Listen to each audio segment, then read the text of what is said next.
All right, y'all. Here we are. I am your dungeon master device. We're gonna start Godsfall Turtle Fest episode 2 today.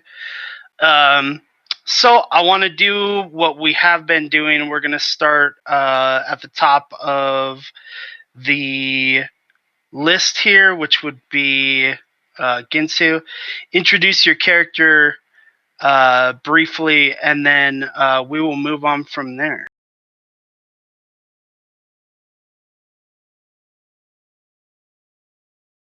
So we will go, let's see, Ginsu, Grits, Riku, Vick.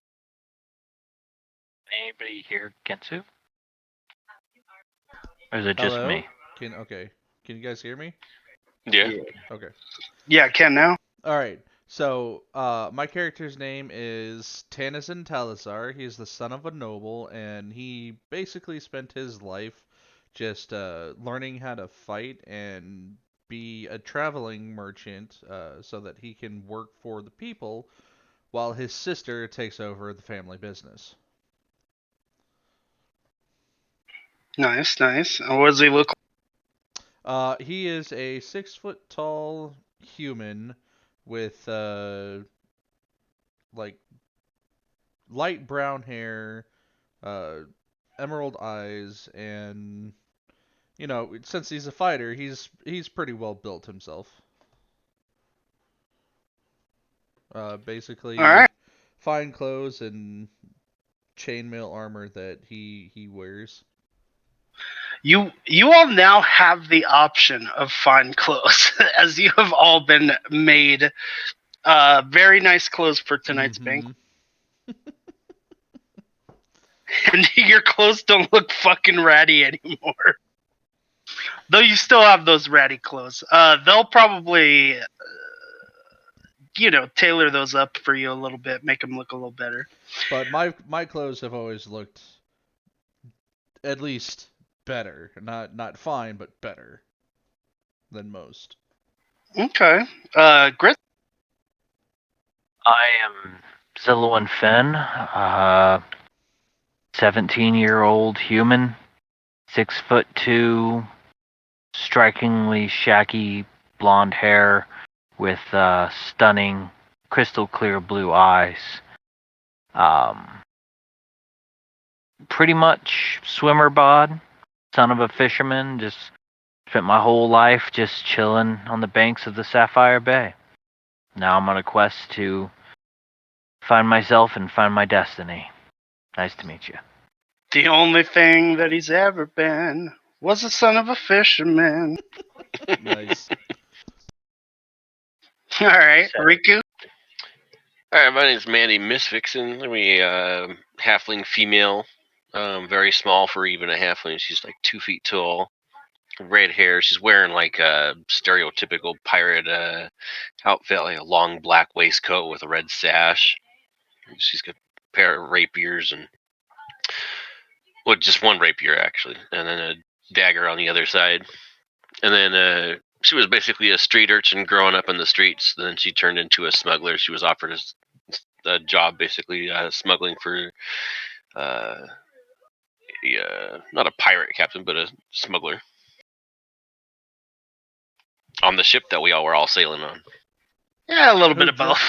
Who just so happens to be Talizan's uncle on his mom's side. Did he pack you that sandwich too? No, bitch, I packed that myself. Delicious. And last but not least, of course, the tallest of our crew. Yeah, so I'm Julian Bashir. I am an elf who is 6'2", about $1.50, and a ripe young age of 80 years old. He is born of nobility. His dad was the doctor expert for the king. The royal physician. The royal physician. So, as I like to say, my dad owns a dealership. This guy was definitely born with a golden spoon in his mouth. He just got done running from the police, although I'm not sure that's really done yet. But the king seems to believe that I'm not the guy the police think I am. Apparently, there's a doppelganger going out and about doing misdeeds and framing me for them. So that is where I'm at right now, trying to clear my name and continue my rich guy douchery. Rich guy douchery. Is there anything better? Real quick, who is this model on the Godsfall page? Oh, that's a wrestler. That's what Sarine looks like. Sarine. Okay. Yeah. Yeah, So that's I what the based. princess looks like. Yeah, I based her physical appearance off of Jade Cargill because she's wicked buff and tall. Gotcha. Okay. And I fucking like Jade Cargill, so also that. I mean, I let her peg me. Listen, dog, you ain't letting anything. She's just You gonna would. do it. She'd She take re- it. She Wouldn't real have to take married it though. I'd though. give it to her. Yeah, because she looks like a woman who really needs a fucking skinny white guy in her life. Thanks. I don't know, man. Hey, man, I've you been never on know. in That the might be her jungle. kink. It could be. It's not, because she's married to a buff black guy. Yeah, that's true. All right. Let's get this party started. It's time for Turtle Fest. It is indeed. On Time day one, for- aren't we? Yeah, We technically are still starting on day one. It's that's almost Yeah. the evening. Time for the turtle contest. We're Feels like a going whole to itinerary. we are going to start off with the banquet. Oh yeah, we get to sit next to the king, be little bougie boys. And so we're gonna start off with all of you guys arriving back after your shopping and things like that. Mm-hmm. You've arrived back at the inn, and which I believe was called the Golden Shell. And you guys get set up there. There's already a crowd kind of bustling about.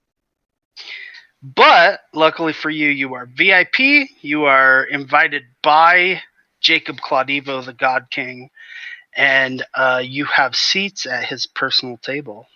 That's right, because I need to talk to him about something, which I forgot what we need to talk to him about. I know it had something to do with the people that we left the ship for, but I can't remember exactly what after that. I'm also wanted for murder, Okay. and we might have superpowers now. So there's probably a few things the king wants to talk to us about. Well, you don't probably have superpowers. You Oh, definitely have superpowers. That's right. It was what's his face that we needed to talk about. Where's my notes at? Baron Henry Lafleur.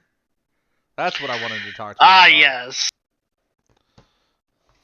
Now, remember, you guys don't have any of your weapons, except Grits has the staff portion of his trident. I don't know about you, but my left hand and my right hand, they're locked and loaded.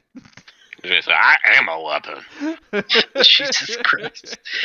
On your way back to the inn, I would like you guys. What's everybody's passive perception?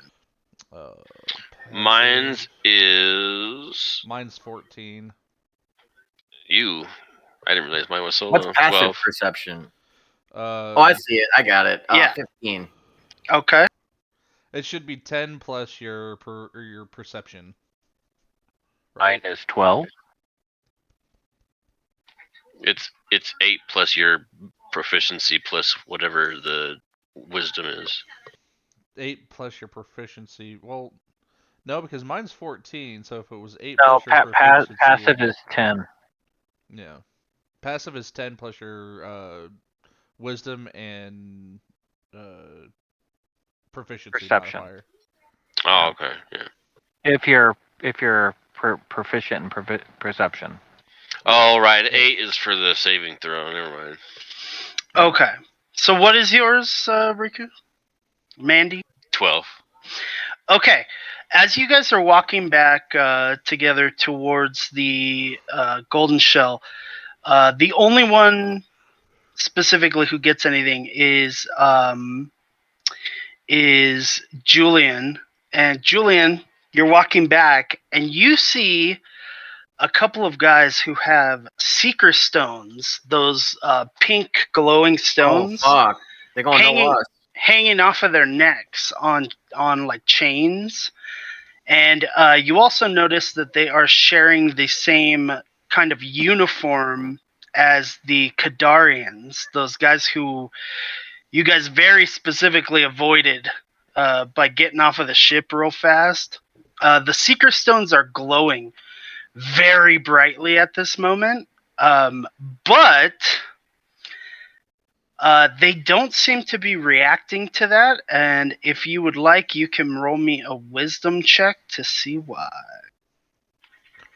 I Well, would like. I mean, the God king's King is surrounded here, with so- it. 23. Yeah, you know that the king is basically all of his like mystical items that he has. They basically give him a god's power, and he's not like learning how to do that. He is full force, been doing it for 100 years, like good to go. So they wouldn't be able to tell if you were standing right next to them if you were magical. Too much Because cosmic radiation. We're like just- invisible. exactly, because he's fucking here. Okay, well, no need to alert anybody or alarm them. I might as well just pretend I didn't see it. Okay. No point even telling the party until we get out of earshot. Okay. And eventually you get your way up to the entrance to the golden shell. I'll tell the party what happens now that we're out of earshot. So they're here. Well, Yes, I saw them lurking about. Well, I'm sure the king's gonna want to hear about that. Are they even supposed to be here? Really anybody can be here. It's fucking Turtle Fest, man. It's like a good time for the whole world. It's like one of the most wholesome fucking festival like hangout times like that there is. So In fact- they're here. In fact, to the point where you see on your way, you guys all see this, is remember that guy that you bought your turtle from?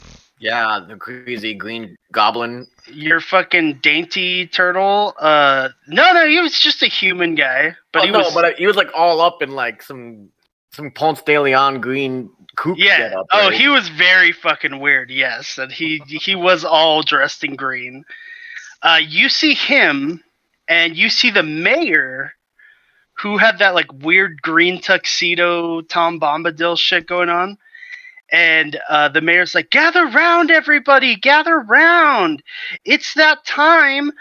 We have our last year's champion, and he is going to tell us the future."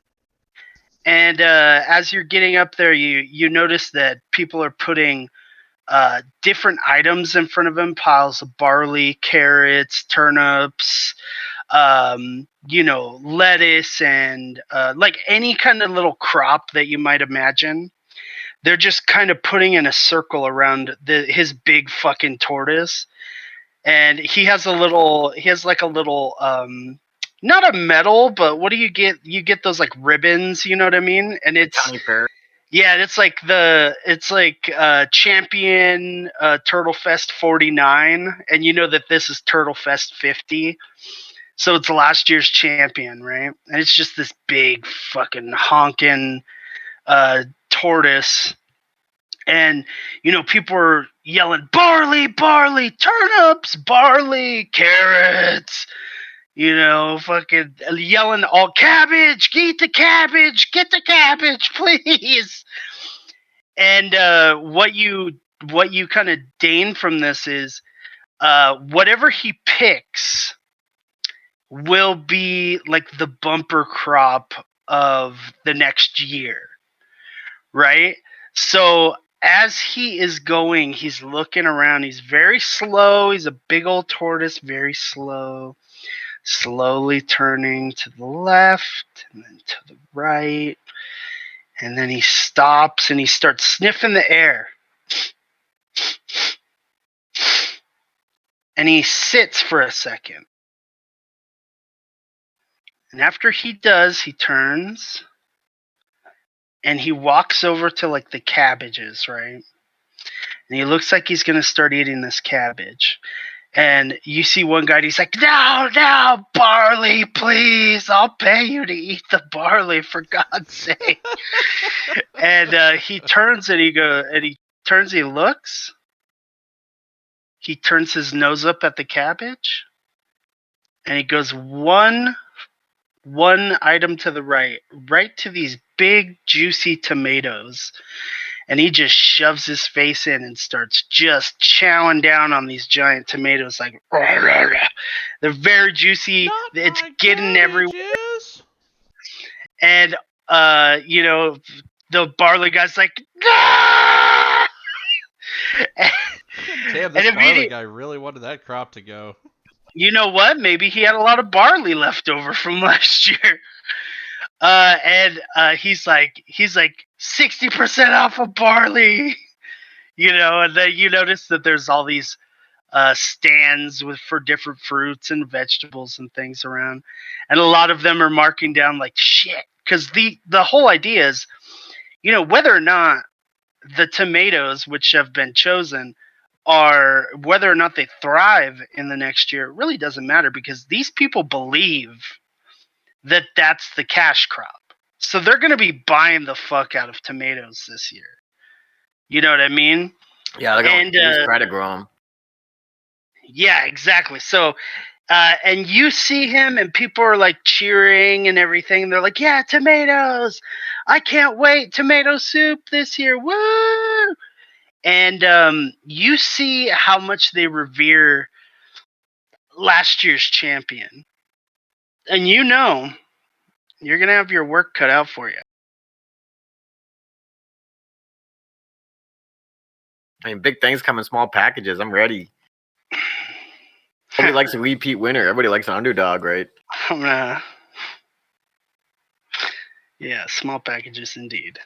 I'm a big thing. So you guys You're finally. a big, cool Care Bear. Yeah, I am. I'm a big lovey butt.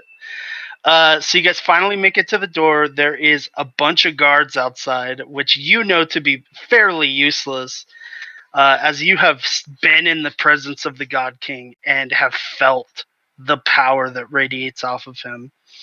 But there is a guy acting as something of a doorman when you make it to the front. I mean, I just follow behind the princess, personally. I just assume this guy must know who I am. He's got to know who I am. Even if he doesn't. Yeah, your dad does have a dealership. Yeah. Man, he's just like, we're here with the king. He's like, We are here to see the king. and he, We are when you say that, he kind of looks at your party and he's like, "Oh, okay. Hello, princess. Yes, right this way, and they'll show you to your table." Thank We you. got our fancy boy clothes on now, too, right? Yes. Yeah, unless you chose not to wear them, which is fine. Oh, I chose to wear them. I may not be the rich douchebag type, but I still like my fine clothes. I just know Grits wasn't, or Zillowin wasn't 1,000% on board with the fancy boy clothes. So, Too I restrictive. pretty much have this. I have the same clothes I had before, just finer made with some red and gold filigree along the sleeves and the jacket or the chest piece and things like that. But I mean, it's pretty much my exact costume. Okay, yeah. And so when you get inside, a person escorts you over to the table, shows you to your seats. The king is at the head of this table, and the rest of you kind of fill in along the rows. Since I do need to have a conversation with him, I do try to sit as close as possible. Okay. To his right, On the right-hand side of the table is Sarina. Mm-hmm. So you would be able to sit on the left. Okay. Mandy's gonna race him for the seat, though. Okay, both of you make me a dex check. Oh God.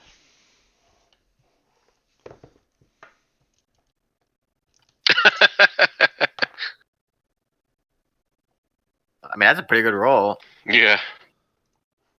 You said Dex check, right? Dex. Mm-hmm. I got a 21. Okay, well, Mandee got a 23. And so, as you're, like, flipping up the back, you don't want to sit on, like, the nice part of your coat, so you kind of flip the back of the coat out a little bit. Yeah. Right before you sit down, and as you do that, it sweeps over the chair just enough to, like, kind of almost like you're knocking dust off of it. And then as you go to sit down, Mandy's just there. Like, like, as your coat flipped up, she just on her head. Yeah. I sit down anyways.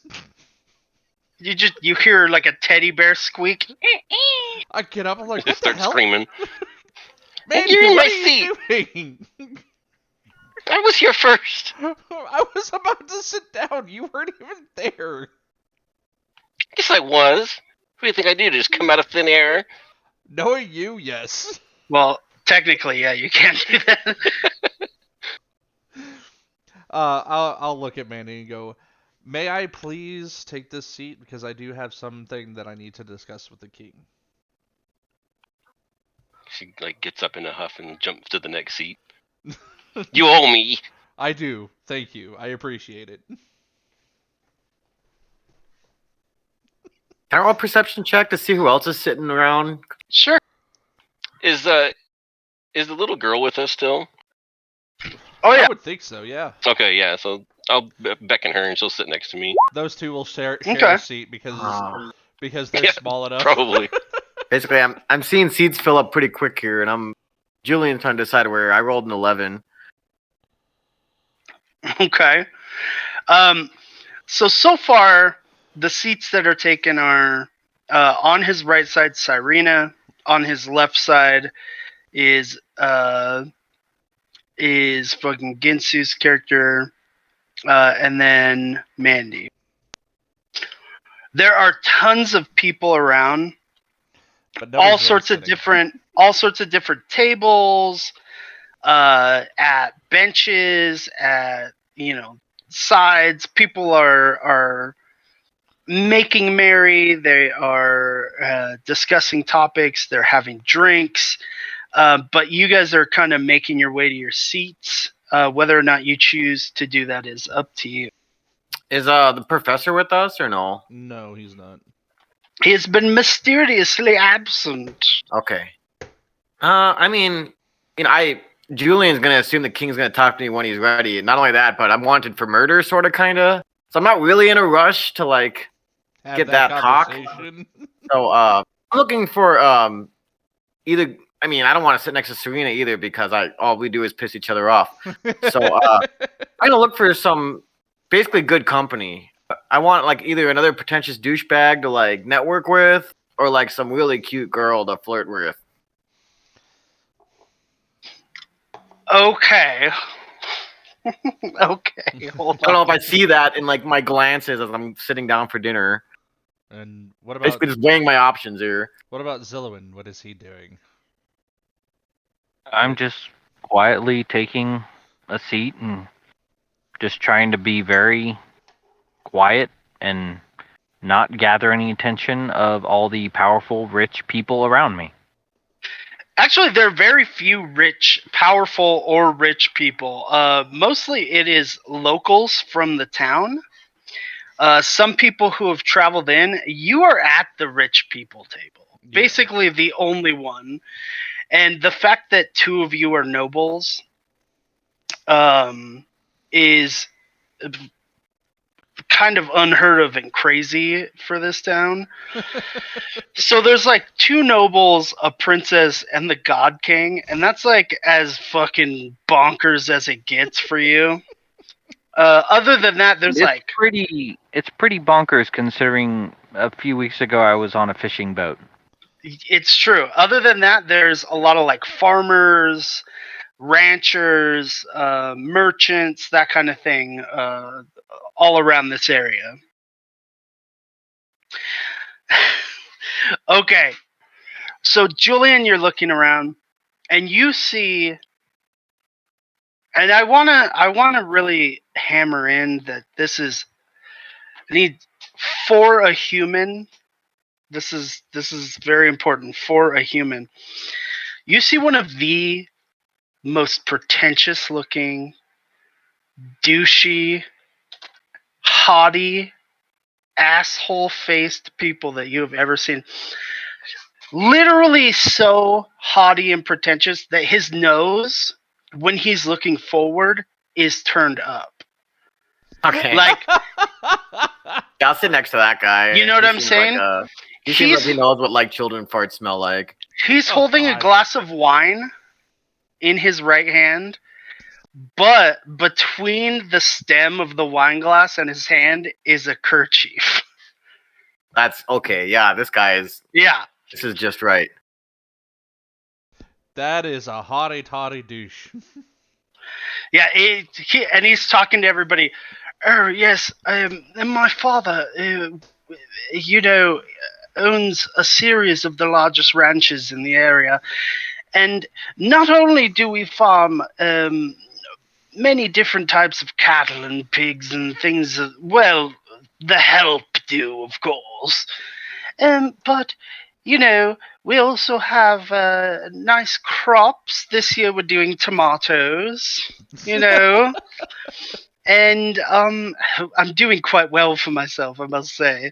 And he just continues on like that, like to people who definitely don't want to listen to what he's saying. Yeah, I'm gonna definitely ham it up Philip Seymour Hoffman style with this guy. Oh, tomatoes, you say? I wouldn't be caught dead growing tomatoes. Oh, heavens, no. Grapes are the only way to go. And so on and so forth. And he fires back. Oh, didn't you see the tortoise outside? It's tomatoes this year, and we only do the finest of crops, of course. Oh, yes, of course. The turtles pick the tomatoes. The elves pick the grapes. Who would have guessed? And at this point, that very section of the tavern, just the more close to common you are, the further away from that radius as you could possibly be.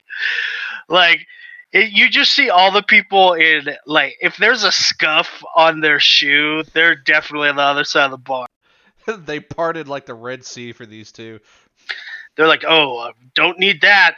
Thanks. Hell no.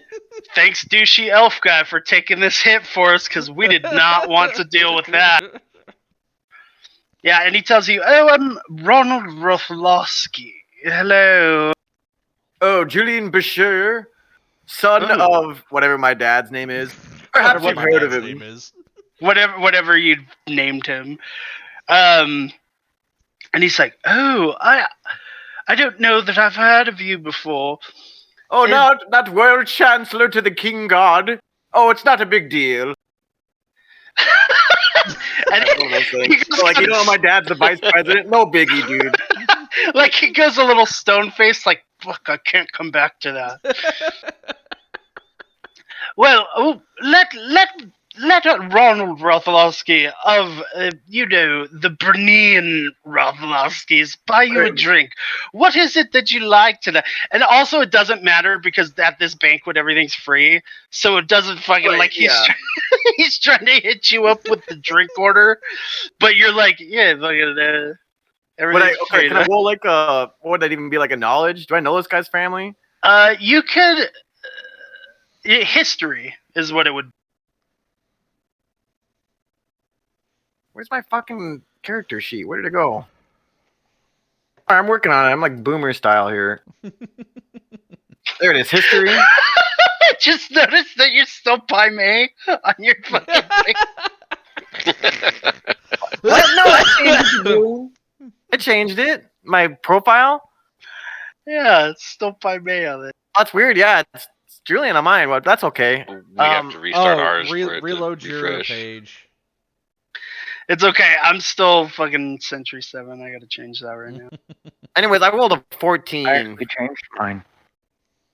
for A which not very 14? knowledge. Okay. Hold on one second as I change my picture. Paula, you gotta find a different picture. You do not look like you're a surfer dude. I'm not a surfer, dude. Well, you sound like you are half the time. I think it looks pretty Okay. hot. This guy's looking, That's he's hot to literally trot. what I look like. That's He's looking pretty good. what Yeah, I've been but he's- describing this whole time. Yeah, but he looks too serious. Your character isn't that serious. Oi, give him a poke. You haven't seen that side of me yet. Well, we haven't really needed to see that side of you. I'm aware. Okay. I actually do know how to roleplay. I know. So, just ask his wife. Boom, boom. I could. That's the funny thing. So, you guys, you roll that. You get what'd you get? 14. So, you actually have heard of the Rothlovskis. Oh, the Raflowskis, yes, of course. And I And go on and on about the things I know Does, about the Raflowskis family. So the Rothlovskis are known for 100 years ago when the Gods War happened. This dude had a bunch of land. His name was Tynan Rothlovsky, and he had a bunch of land, like a lot that he bought at dirt cheap prices. You know, like when somebody tries to screw you over and they're like, "Oh, this is great land and I'll sell it to you for pennies on the dollar." You know, he bought like thousands of acres of land, right? And then the Gods War happened. And then all the land in the world fucking was gone. So he just owns a big ass piece of Brennus because he happened to buy it before the fucking Gods War, and it's, all the farming land. Wow. So a lot of people, they like sublet their farming land from the Rothlovsky family. Wow. Yeah, so they're a big family in Brennus. They're not actually nobility or royalty or anything. They're just fucking rich for the sake of like land. They're just land barons, but by accident. Their fucking Gomer pile ass like ancestor fucking like stumbled into wealth on accident because it just happened to be some of the only land left. Wow. Okay, I go into some big tirade about his quaint uncle and how we need to compare summer houses. Oh, have you traveled here and there? My family had a cabin there once. And he's like, he gives you the, "Oh yes, I once tried to travel across all of the land that we own, and it was too tiring, so I stopped after about 2 weeks." I have Oh, yes. to ask, can I hear them talking, or are we not close Everybody can hear them enough? talking. Oh, God damn it. Alright, and Trying not to hear them talking, and I still hear them talking. does my family have a trade deal with these guys? Probably. I'm I mean, not like specifically that or Yeah. anything, but more than likely, you get some cattle or crops from these guys, and because they produce a lot, because they're land barons and they basically just produce as their thing. Mhm. And since you are in charge, your family's in charge of all the trade in Ani, almost guaranteed all of it goes through Ani. I sit here and while I'm listening to this, I kind of just shake my head, going, God. Katie and Mandee are Do just I- giggling loudly. Okay, I'm sitting here listening to these two pedantic assholes go back and forth, and I just have to ask, like, based on my history, what do I know? Like, how do I feel about these Ravlovskis? Rothlowskis. And that's up to you. I mean, this guy is a haughty douchebag. He is unattractive. He is wearing very nice clothes. But he is a huge douche. You actually roll me a perception check, Grits, while you're thinking about this, Zillowin. 17. You happen to see one of the I wouldn't say dirty or grungy, but well worked and worn men that you've ever seen. He's about 6 foot tall at least, and about half that in width. He is wearing what almost appears to be Western-like clothes with like a big wide-brimmed hat, and he's got a booming voice. And you hear him say something about "we Brothlowskis," and then he happens to like point his thumb back, and he's like, "Oh yeah, my boy back there. He doesn't do much of the work, but that's all right, I guess. Kids be kids. He'll grow into."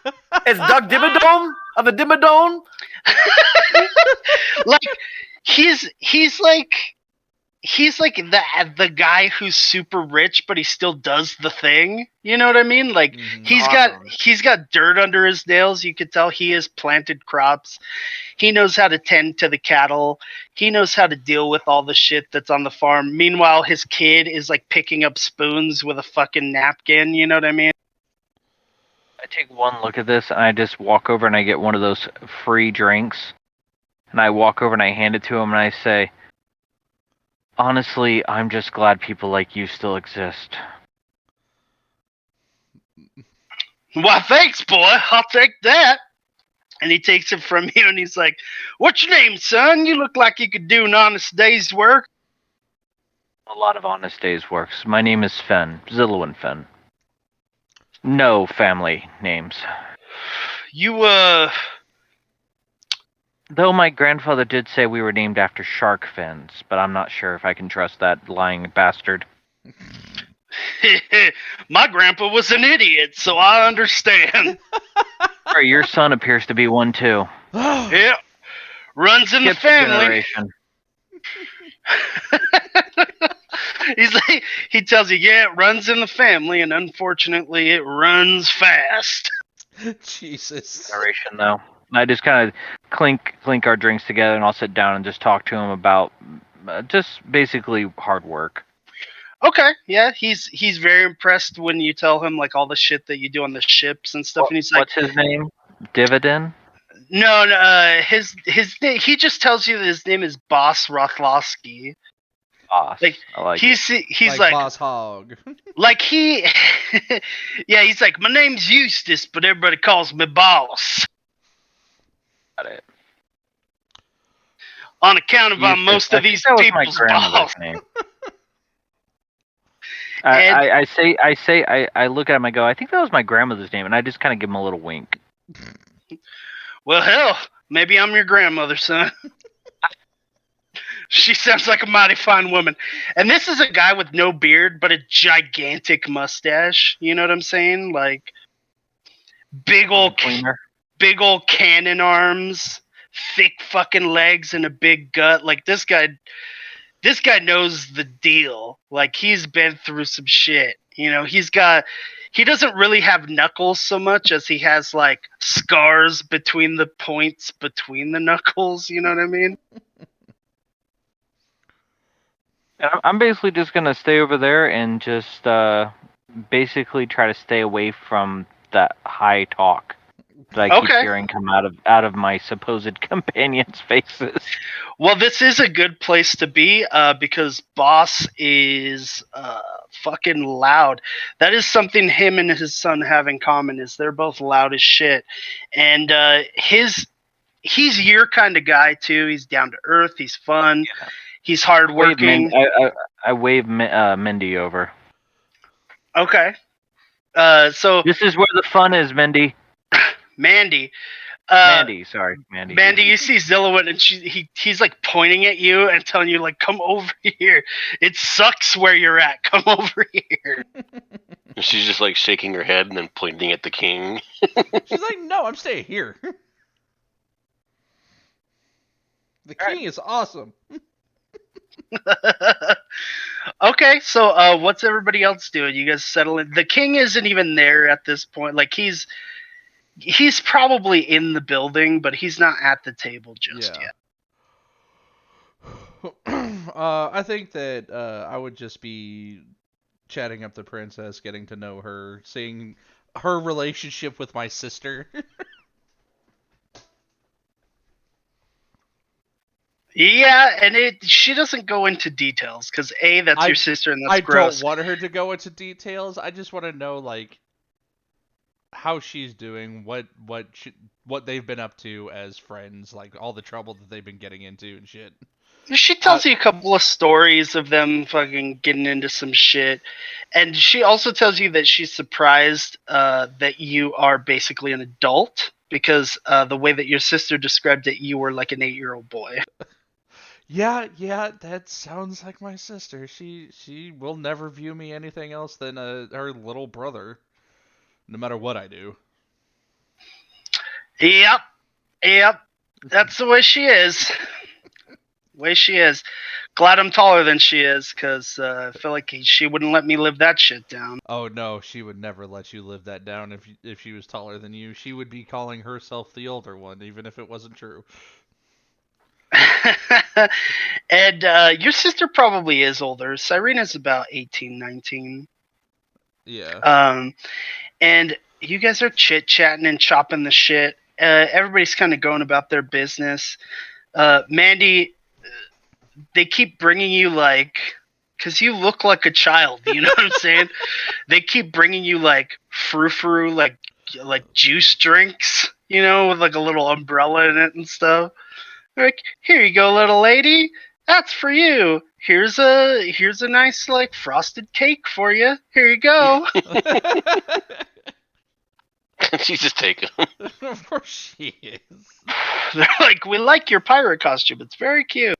It's not a costume. It's like, if only you fucking knew how deadly this bitch was. Looking up at somebody. I murdered somebody outside. I killed me one just this morning. One? I ate turds like you for breakfast. You killed like 3 of them, didn't you? I guess that's true.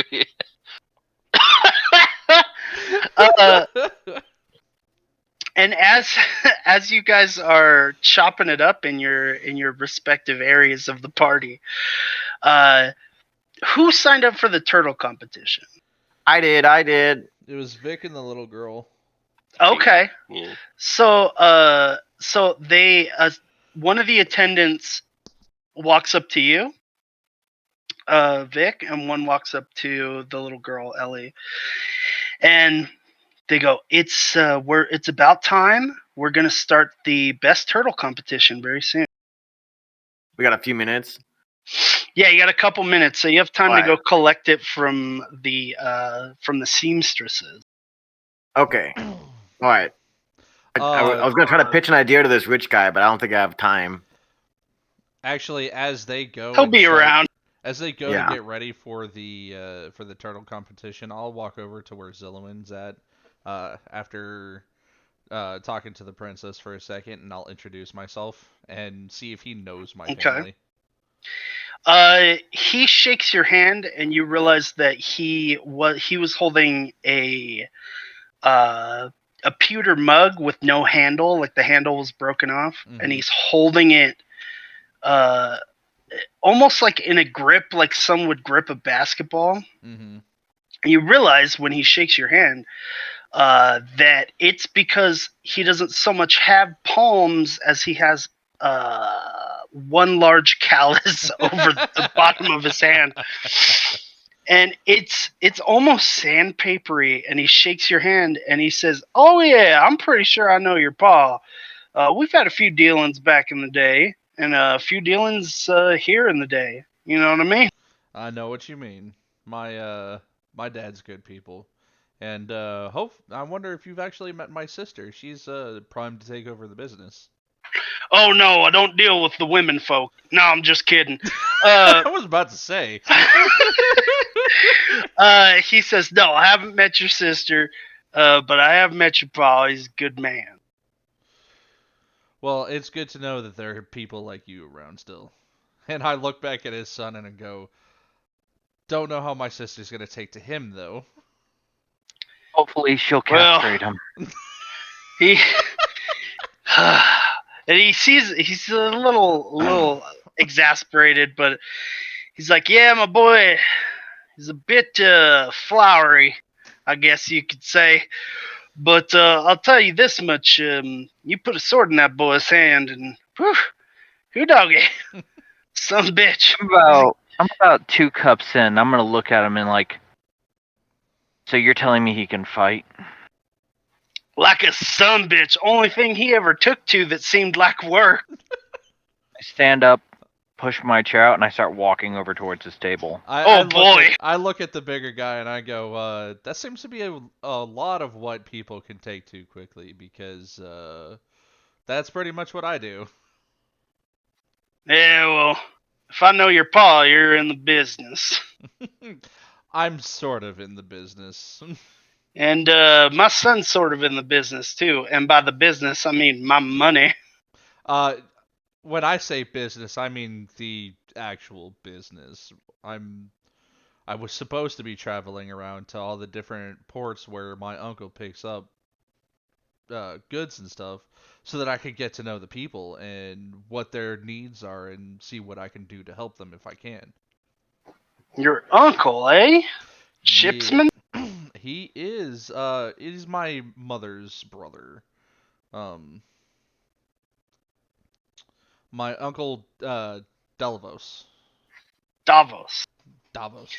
And he goes, oh, I know your uncle mighty well. I'm sure you do, and I give him a light wink. Yeah, you got the ticket there, bud. I know what my uncle's into, even if he thinks I don't. Fact. And he takes a pipe out and he just stuffs it with something and he lights it and he goes, you tell your uncle the next time but you see him. Boss said hi and thanks. I will do so. I'll reach out and I'll shake his hand. It was good to meet you, and I hope we meet again someday. Hell yeah. And this guy's like basically an oil baron, like a Texas oil baron kind of guy. That's how I imagine him. As you're yeah, he's got fucking like ox horns on his fucking carriage and shit. Mm-hmm. As you're leaving, Zillowin, you are making your way over, and you make your way over to where Julian is and this Rothlowski guy. I'm kind of drunk at this current point. And Okay.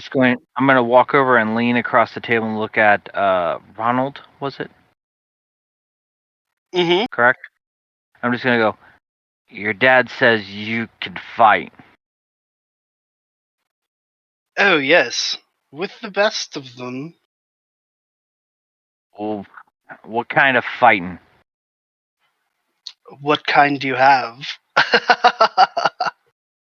Do you fist fight?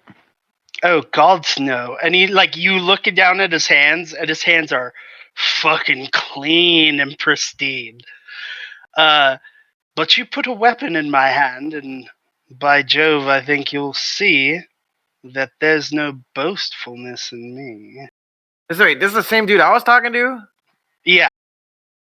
Oh, okay. Why do you talk like that? Well, okay.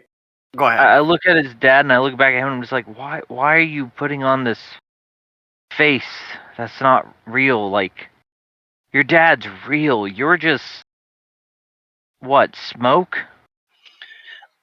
Roll me an insight check. And he's like, as you're rolling this insight check, he just kind of like catches on words for a second. I'm just like, okay, no, go ahead. D&D Beyond, by the way, if you need to see it. What did you get? 20. Oh shit. And I'm rolling on D&D Beyond if you need to see it. You know, no, that's fine. I'll take your word for it. But when you say that, something in him catches, right? And he goes, "Well, this is how the fine gentlemen talk." No. I point at Bashir and I go, "That's how they talk." I'm gonna cut in here because it's time for me to go to the turtle contest. If this is loud enough, I'll look at the dude that Zillowin's talking to and go, "No, we fucking don't." So I'm just cutting in. What was this guy's name again? Ram Brothlowski. Rum, Zillowin, rum. Like I just completely ignored that whole interaction. Listen, sir, I've got things to attend to. I've got a tortoise in this contest. Perhaps we could arrange a meeting later if you're interested in a business proposition. Although if you're too busy, I suppose I'd understand.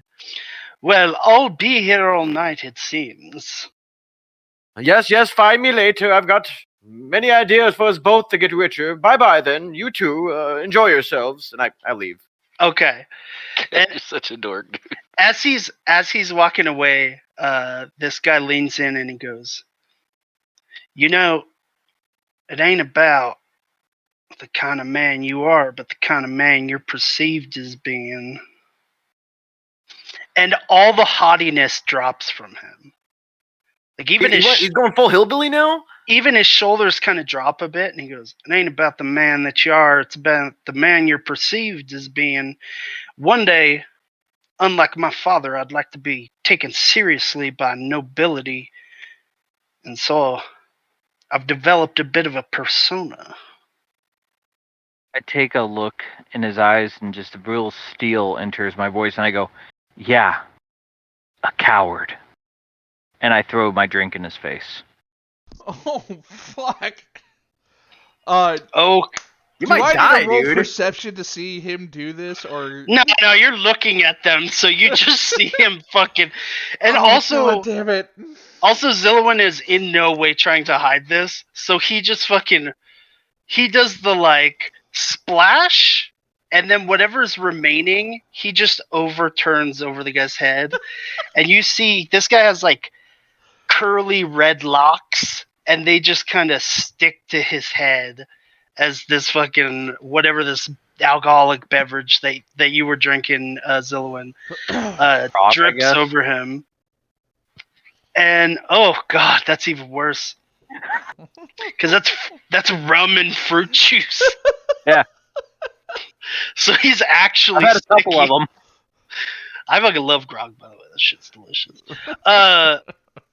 It's it's like a Cubano without the Coke. Jesus. So as I see this, I'm actually gonna start making my way over that way because I have a feeling I'm gonna have to pull Zillowin away from this guy. And suddenly, very loudly, you hear, "Yes, of course, that's how the chattel reacts to a man of my station and nature. Of course. But don't worry, my man. I have servants that will clean me up momentarily, and also don't worry about my clothes, as I've brought extras." It's fucking infuriating. He's fucking like implacable. Like everything that you do to piss him off, he's just like, and of course, with that fucking insight check you did before, this man is seething underneath this mask that he has on, but he is seething. Like, how fucking dare you do this to me in front of people? Can I roll an insight check to see if I see this? Go ahead. All right. Because if I see it, I'm just gonna pile on. The giggling across the room is intensifying. 17.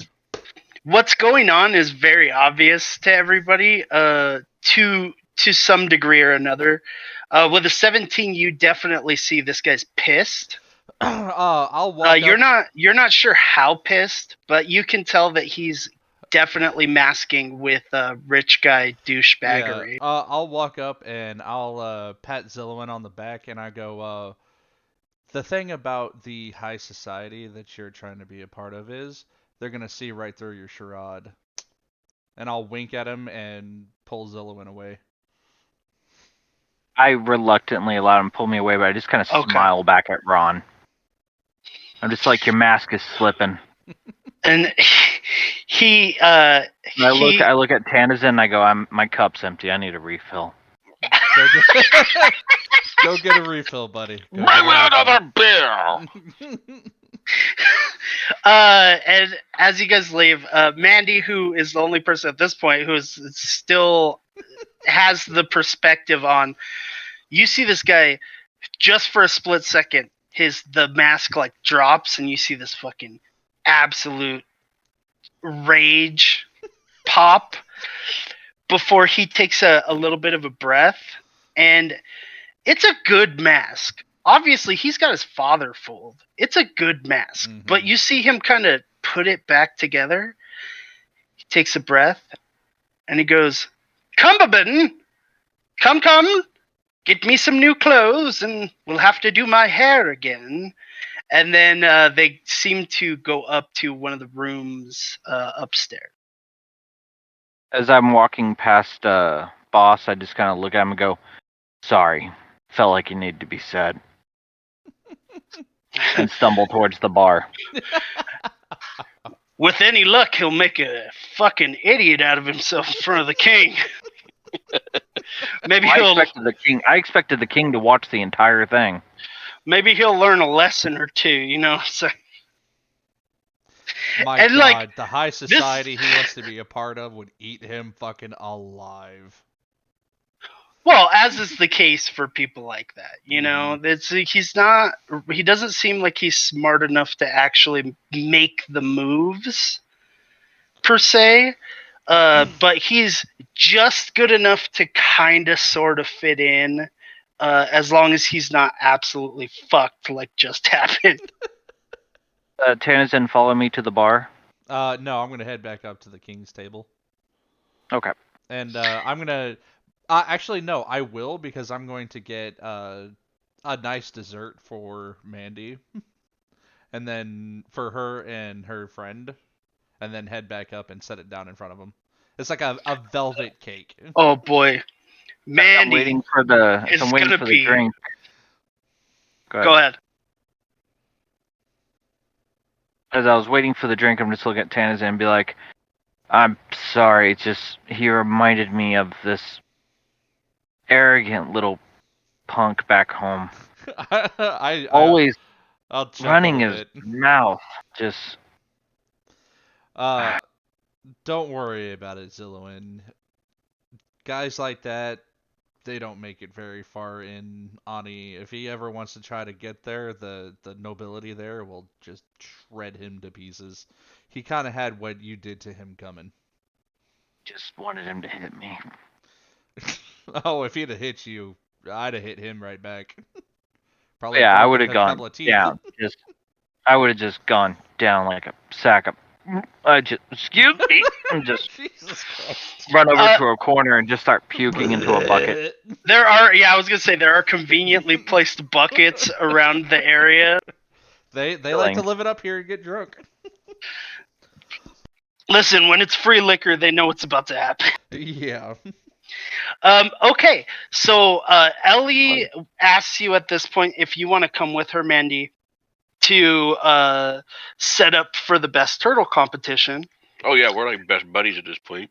And Julian, you head out and you get your turtle, who is in a little outfit that looks like exactly what Sarine was wearing earlier in the day. Oh my God.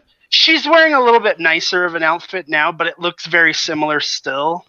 It's even got little high boots on. You know what I mean? Oh, awesome. Just on the back legs. Yeah, even if I don't win, I win. And so I look at Sarina and I'm like, You're gonna fucking kill him, aren't you? I'll be right back. Give me just a sec. I gotta do a peep. You pee pee, I go pee pee. Yay! Wait, did Sarina say that, or did the GM say that? No, the GM said that. Oh, okay. You really think the princess is gonna go? I gotta go pee pee. Yeah. Damn, Vic, that was quick as fuck. No, the bathroom was occupied. Occupado. You weren't expecting that from Finn, were you there, Tanizan? Not exactly, but at the same time, I didn't find it surprising.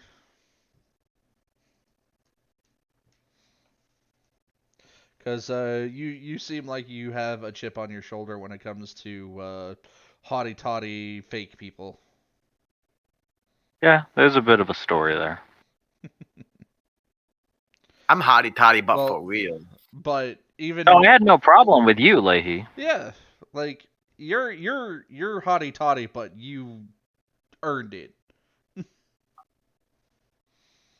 don't know about earned it, but I never knew anything else. Yeah, exactly. Zillowin You earned can it. smell. Zillowin can smell the fake. Listen, bro, you did earn it. You went to fucking school. You were an Yeah. actual doctor. It's not like some fake nepotism shit. Mhm. That's true. Well, I mean, nepotism is a real thing there for sure. But Well, yeah. nepotism by way of your nobility, but like specifically, your dad was like, "Yeah, give him a hard one." Like, I mean, like, cause like the he elves put from you like in the fucking trauma center instead of like fair enough. like the free clinic. You know what I Well, mean? but like the elves that were born, south of 90th didn't get to go to the same medical school I did. You know what I mean? Mhm. Fair enough. Those kids didn't go. If it hadn't been for his dad, I wasn't gonna do anything. But when I met his dad, and I'm just like, this is real. Mhm. At least as far as you could tell, yeah. Okay, so Mandee, Julian, and Ellie, you're all sent back, and the guy basically goes up and he tells you the rules, and he's like, "This is what we're going to do." So each turtle will be presented to 3 judges. They will be judged on several aspects. Personality, of course. There will be a little section where they go over each of the turtle's physical aspects as well. There's a very small obstacle course. It's a turtle obstacle course, of course. And also durability. So, if there's anything in particular you would like to get ready, get your turtles or tortoises ready for, then please take this time to do so. And you see a lot of the other competitors, including your creepy fucking friend with his giant tortoise, and they are all going through the motions. They're cleaning or not cleaning their turtles. Some of them think that a funky, dirty turtle is better. Some of them are feeding their tortoises beforehand. There's all sorts of stuff. You see another person with a little costume, and they look at you and they're like, "Fuck," because yours is really well made. You know what I mean? Yeah. I mean, Oh, sorry. Go ahead, Vic. you go ahead. You go ahead. At some point during the day, I would have stopped to get like some turtle wax. Okay. Wax the Wow, turtles how back. ridiculous. Okay, yeah, you find some like nice wax that would work for this situation. How much would that cost? We'll say 2 silver for like a little pomade size thing. Okay, yeah. So I'm starting to like polish up the turtle. She's gonna make all of her bling. I mean, my turtle's been hanging out all day with the. Go ahead. Go ahead. Oh, I was gonna say he seems to be kind of into it too. Like you're cleaning him up, and he's like, Doing the butt dance. Nice. They do that. Butt dates. Getting that nice little Yeah, rub in. Your turtle, Julian, is already pretty damn clean. That's what I figured. Been hanging And out with the tailors. yeah, and she's also like fully already in this dress or this like outfit. You do notice she's not happy about it. Like she's tugging, she's trying to like flick the boots off with her other foot. She's like, hates being in clothes. Yeah, that's okay. Well, okay. What did you say the 3 competitions were? So it's personality, their physicality. There's a little obstacle course, and then the last column is durability. I mean, so the costume is going to be great for personality, and then maybe I can take part of it off for the obstacle course. I don't know if that's legal. Oh well, it's whatever. It's your choice. What's first, the personality test? The first one, yeah, we'll say is personality. Perfect. I mean, the fact that she's grumpy and doesn't want to be wearing those clothes is a perfect allegory for the princess or whatever. I think the audience will catch on to that, so that's just perfect. Okay. You know what? The last thing I might do, I don't know if I have to roll medical knowledge for this, or if it's too metagaming. I own a pet tortoise, and so I know some tricks to make it do stuff. All right. I guess I'll roll medicine. I don't know if that's like too, like, you know what I mean. How about nature? Oh, I'll try nature. Nature was an 18. Okay. Yeah. Do you figure a couple of tricks that you know? I was gonna say in real life, like IRL, I know. So what I'm gonna do is dunk the tortoise's cloaca in water, and what this will do is encourage it to pee and or poop, which would be hilarious dressed as the princess. Now it's not a guaranteed thing. It's not a guaranteed thing, but they can breathe through their assholes, and sometimes when they breathe in water through their cloaca, it helps them with digestion. Hilarious. Oh my I wonder lord. if the actual group had a turtle expert or if it's just us. You mean from like the podcast that this originated from? Yeah. No, they absolutely did not have a turtle expert. That is what I do. I'm hoping to win the personality contest with a big, fat, honking, gross tortoise steamer, looking real grumpy in these princess poses, real hotty toddy. Because it's a cute little tortoise. It's a nice looking tortie, but oh, she's super cute, super duper. yeah. Cute. So I'm hoping to win some hearts here. Okay, and so the contest begins, and you see, they invite the first person out, and and it's your dude. Oh, show him your stuff. I want them to see the real you. You know what I mean? And the turtle comes out, and it kind of does his like tortoise tiptoe, and you see that it has the big badass like boss man personality where it's like, oh yeah, I'm the shit. Oh fuck yeah. And the 3 judges are kind of crowded around it, and it just like lifts one of its little legs up, and it kind of puts its leg on their leg like, no, stop, you're too close. You know what I mean? Like, he's just and he walks around each of them so they get a good look at him, and he kind of leans forward and shows them his butt and his tail, and he's like, and then he's like, oh yes, you're doing wonderful. And after a couple of seconds, it's over. And it seems like minutes, but it happens in just a few seconds. The next couple of guys, they just kind of let the tortoise go, and it just walks around or flops around or scoots or, does cute tortoise stuff. And finally, we're up to Ellie. And she just goes, come on, Oliver. You got this. You're the best turtle. And he walks out, and he takes a couple of steps. And I want you to roll me a d20, Riku. He looks like he's caught in the headlights. Okay. 14. So he takes a few steps, and then when you're on. Have you ever seen Bambi when he's on the ice? Yeah. Okay. Well, it seems like some of the turtle wax may have gotten underneath Oliver's feet. That's adorable. And he does the fucking, like, the Bambi slip. What? And he goes fully flat. And then when he goes fully flat, he looks up at the judges. And then his head and his legs go into the shell for a second. And then they come back out. And then he sticks his feet up.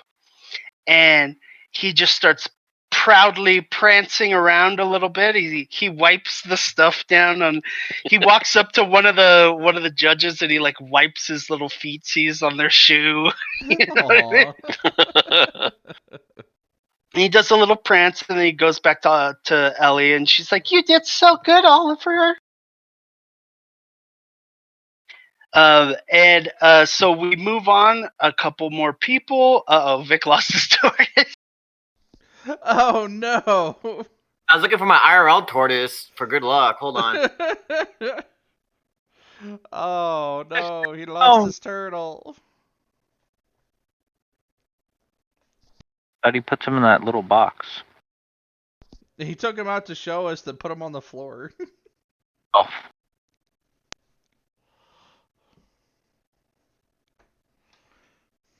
I think he's a free roaming turtle though. There he is. Okay, I got him for good luck. he's so cute. Such a cute turtle. Am I not turtly enough for the For the Turtle Club? Turtle. I need to watch Master of Disguise again. It's like such a funny movie. Classic. There Dana people Carvey's coming out of great. water. No, people come out of the water. Ice cream man got Ice the cream rest. man, he get the rest. Hey, I have that same mic. Unfortunately, it broke, so I don't use it anymore. Okay, What's I'm that, ready. Yeti? Okay, it is your Yep. turn. I have it too.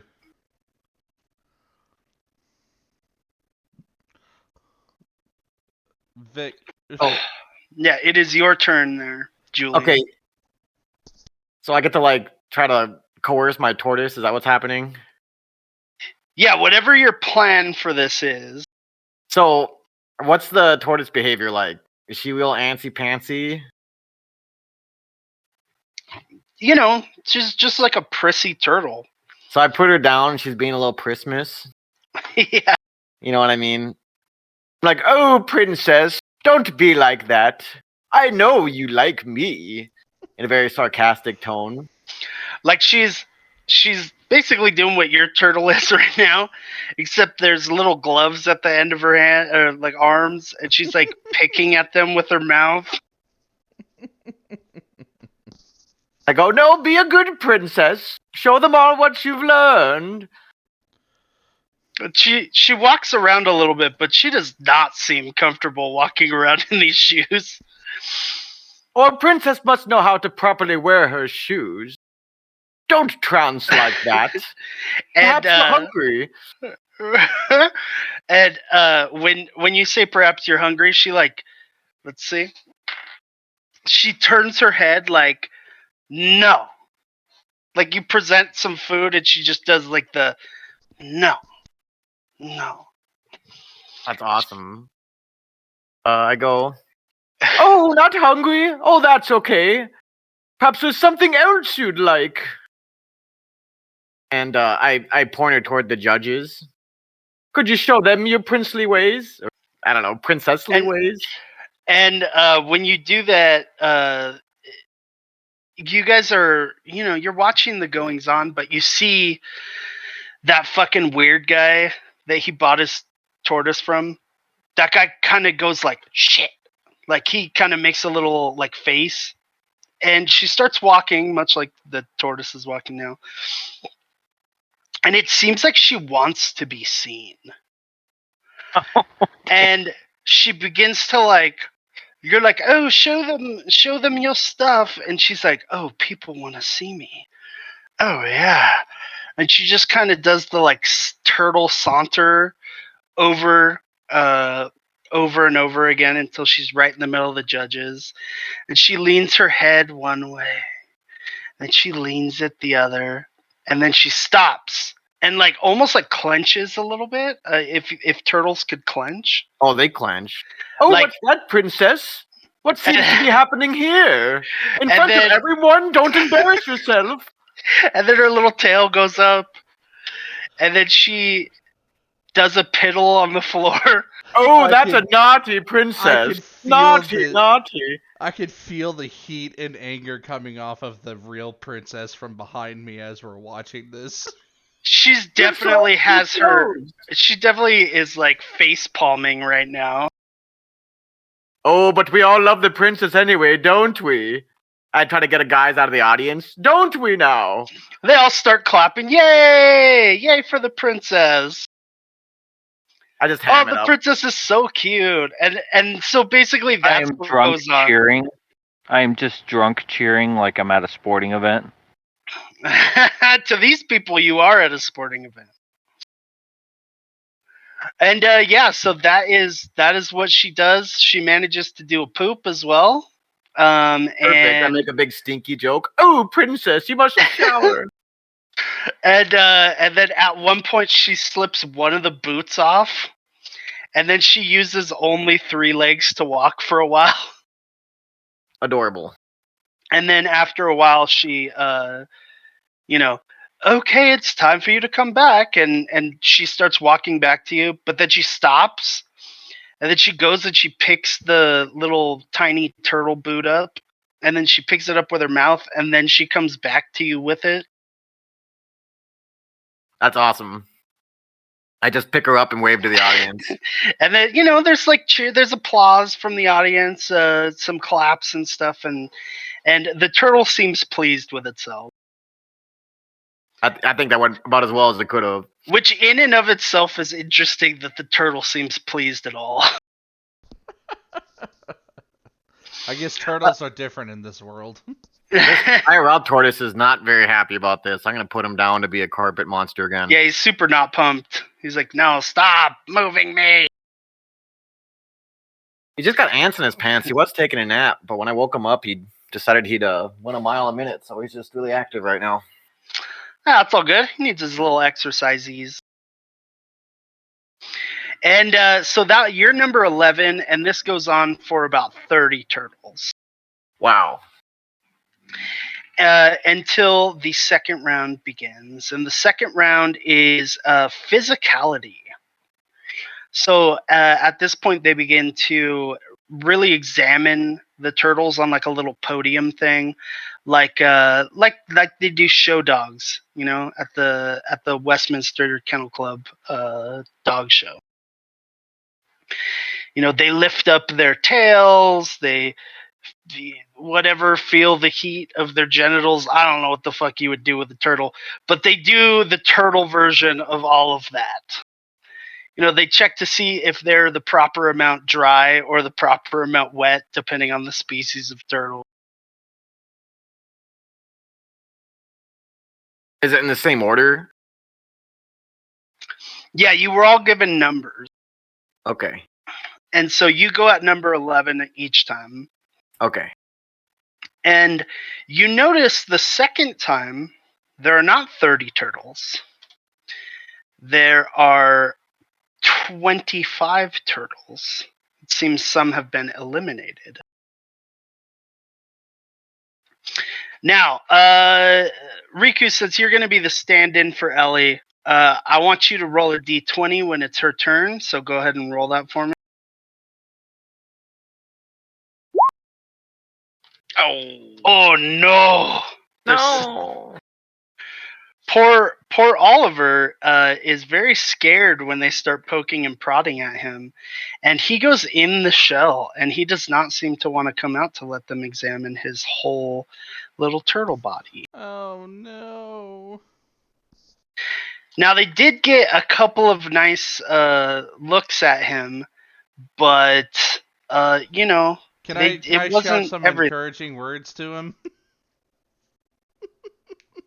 You can. That is definitely a thing that you can do. Okay, can I roll persuasion for this? Sure. It's a turtle, so roll persuasion at disadvantage. Okay. proficient in animal handling. Can I also like try to drunkenly coax or kind of like kind of like how I've 17. been watching the I'll tell you what. other people. I've been watching how the other people have been like calling and doing turtle cries and stuff like that.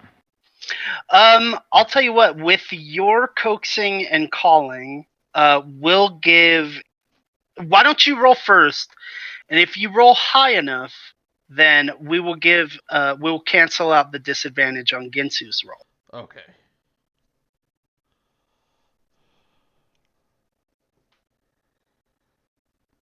$17.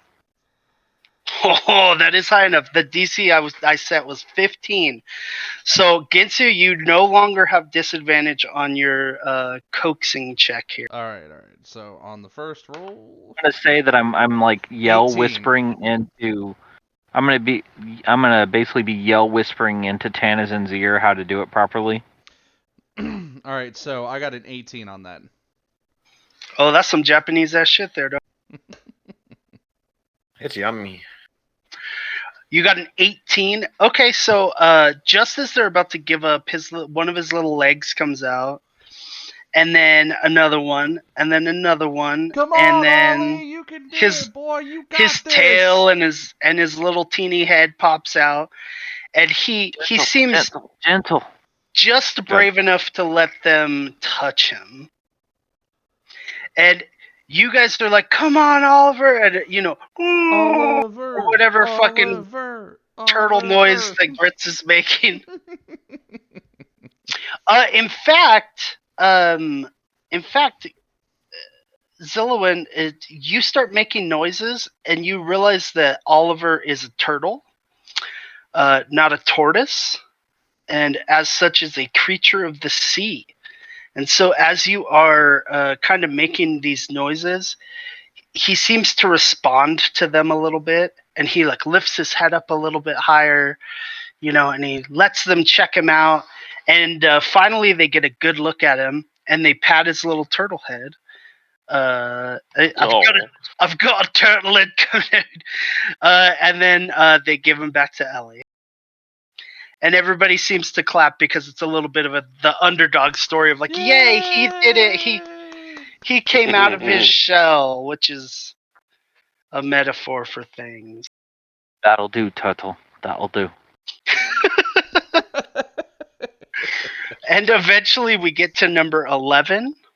And that is our good friend Vick's turtle here. Yeah, so this is another of those situations where it's hard not to metagame. I don't know how much about real life knowledge I'm allowed to use for this. Can I roll nature again, or? Yeah, nature or animal handling. I don't know which. Probably. They're both +3. 14. Okay, you can use a little something, but nothing too a little crazy. something. So I mean, you can tell me which is too much and too little. So basically, in real life, turtles, their spine is fused to their shell. They do have it's like a Z-shaped spine. That's why their necks can go in and out.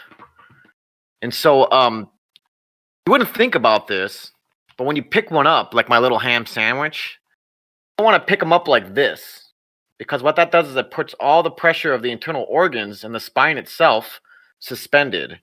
When you handle them, you want to support from the plasticum, the under part, the belly part. That way their spines aren't being suspended from the top, because that wouldn't happen in nature, right? They're always walking on the ground. There'd be no reason they'd have to. Another thing that I may or may not know in character is that turtles, and tortoises specifically, are more inclined to extend their limbs if they're cool versus warm. This is how they thermoregulate. And so if they're more on the chilly side than the warm side, you would think they bundle up, but just the opposite. They come out to try to get more sun. So I will take off her clothes so that she cools down. Okay. And I will hold her properly so she's not uncomfortable and more likely to extend her limbs. This is after cleaning off her poo-poo and pee-pee, of course, and getting her nice and shiny and nice. Okay, yeah, that works. Have like little underwear on. She's a nude princess now. Jeez. She's showing off the goods.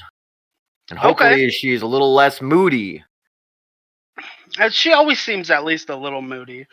But you do. I will say that that's good enough knowledge to know those things about turtles.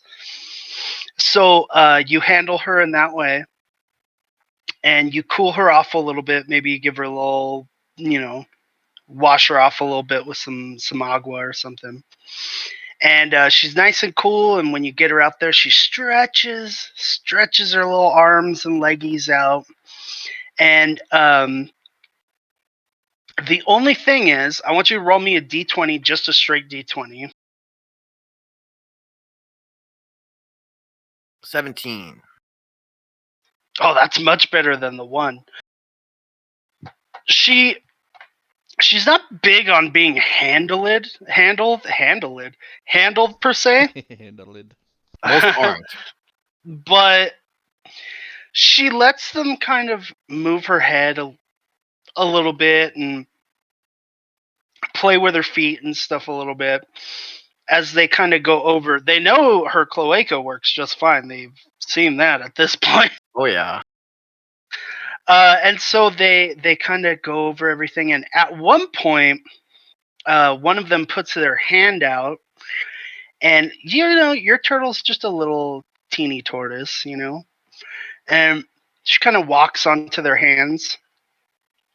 And they pick her up and they kind of look her up and down, over and around. And she almost preens a little bit for them, like stretches her neck out. Yeah, I chime in. Oh yes, and observe the suture lines, the clean vertebral scutes, the costal scutes. Look at how clean the growth lines are. Truly, this is a fine, healthy tortoise. Wouldn't you agree, judges? Basically saying, well, I mean, it's and a handsome-looking tortoise. I'm gonna yell from the crowd, I'd fuck it! And one dude responds with a yeah after you say that. He is also drunk. But a couple of people in the audience are like, boo, boo, tampering with the judges. No, they know they're turtles. Boo. I just wave it off. After a couple of minutes. Booing me? No, they're booing Vick because he's like, look at her fine lines and her lovely scutes. And they're like, no, they know turtles. You don't have to tell them turtle facts. And These guys after have a bit, spent their lives inspecting turtles. Some of them literally. And so they set her down and they give her a little pat on the head and then they hand her back over to you. Very good. We do this again until we get to 25 turtles. And then finally we are at the obstacle course. Uh-oh. Turtles going through an obstacle course. Oh no. Dun, dun, dun, dun, dun, dun, dun, dun, dun. Do we both make it to the next round?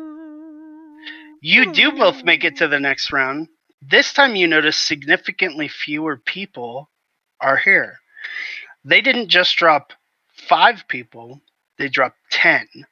There are now 15 turtles in total. And amongst them is your old friend with his giant ass tortoise. That's what he's going to have the advantage here. Now, real quick, DM. Okay.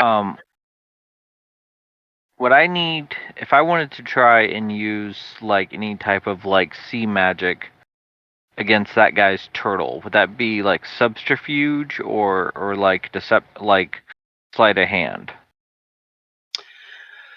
I would say sleight of hand. Well, let me know when his turn's up. Okay. I just have to get this thing up here. You doing a map for the turtle race? No. This is for me. I got time for a pee-pee? Go ahead. Okay, I'll make pee-pee. Cranberry juice or something, man. You pee a lot. Well, he No, wasn't I able tried to before, but go the Adam first was time. Say again, Sue. The bathroom was full before, so he couldn't go. Ah. 'Twas occupado. But I want to see, GM. I just want to see when his turtle's doing his thing. I want to say if I can reach out with any type of connection because I noticed something with the previous turtle. If I can reach out and just kind of like distract or try to pull the tortoise away from like the function of the obstacle course. Okay, so are you trying to do that to the big turtle or to Guy. Julian's turtle? The green guy. Okay, the creepy fucking dude. All right, totally. Turtle salesman, yeah. Yeah. I'm starting to see him as a threat. Oh, very much so. He's he said he was the champ like the past 5 years in a row. That peed. Okay. Okay. So the turtle obstacle course is almost hilariously simple. It is a basically like a walled in, not quite a maze, because it's not, the walls aren't very high. They're just wide enough to let the turtle's nose stay inside these lines, right? And in the midst of that are little like tunnels, made of like half pieces of wood, you know. Like Oh, that? Cool I just story, posted bro. an image. Our Like our this? our DM just dropped, guys. Oh, he's coming. Yeah. Oh shit! Was I Yeah. not? Could you not hear? Just for a You second. dropped Yeah, out you, for a you second. dropped Look out. at the meme channel. Is that what you're talking about, Device? No, more like a dome, almost like a half circle but long. Okay.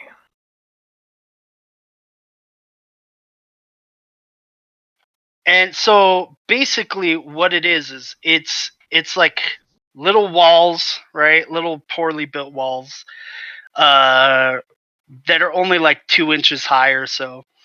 Then they go into these like tree trunk looking things. Like if you took a little tree trunk and hollowed it out and cut it in half, and they go into those. And there's like little ramps, and they have to kind of choose the right way to go on the ramp. You know, one way goes to like a dead end, and then the other way goes to like the continuation of the course. Now, the difficult part is that along the way, and we'll say that there's little like tree things that they have to climb over like that too. The difficult thing is along the way, there's little slices of carrots and lettuce and cabbage and radishes. There's little mealworms, all sorts of turtle delicacies, right? And so it's not so much about how difficult it is for the turtle to get to the end, because eventually they all will make it. It's about how fast the turtle gets to the end.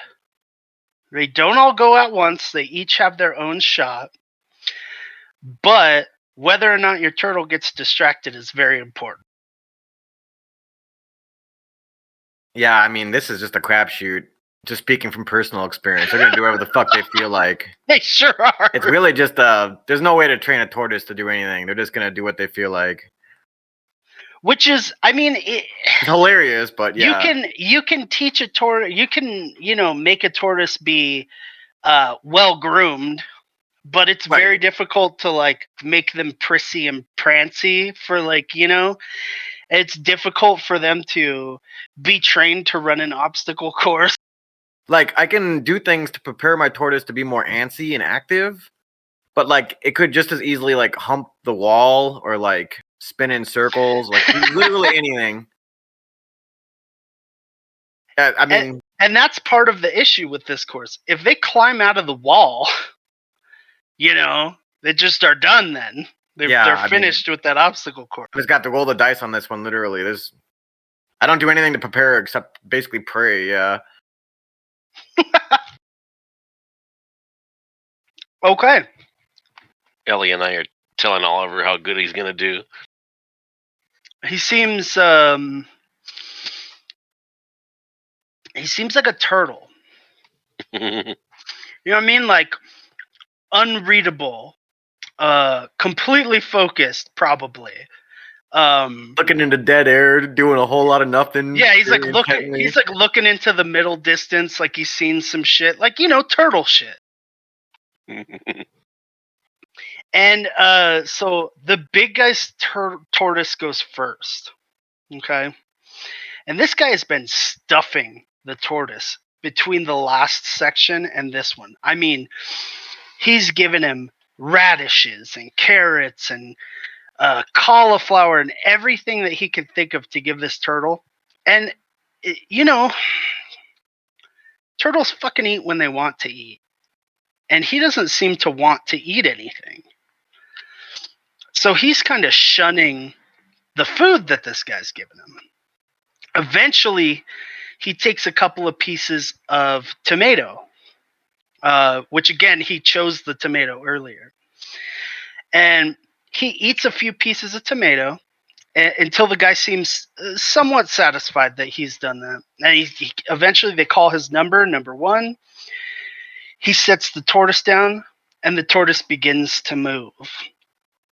He sets down the first hallway. Okay, and he stops to eat some cabbage. Takes him about a minute to eat the cabbage. He continues down the hallway.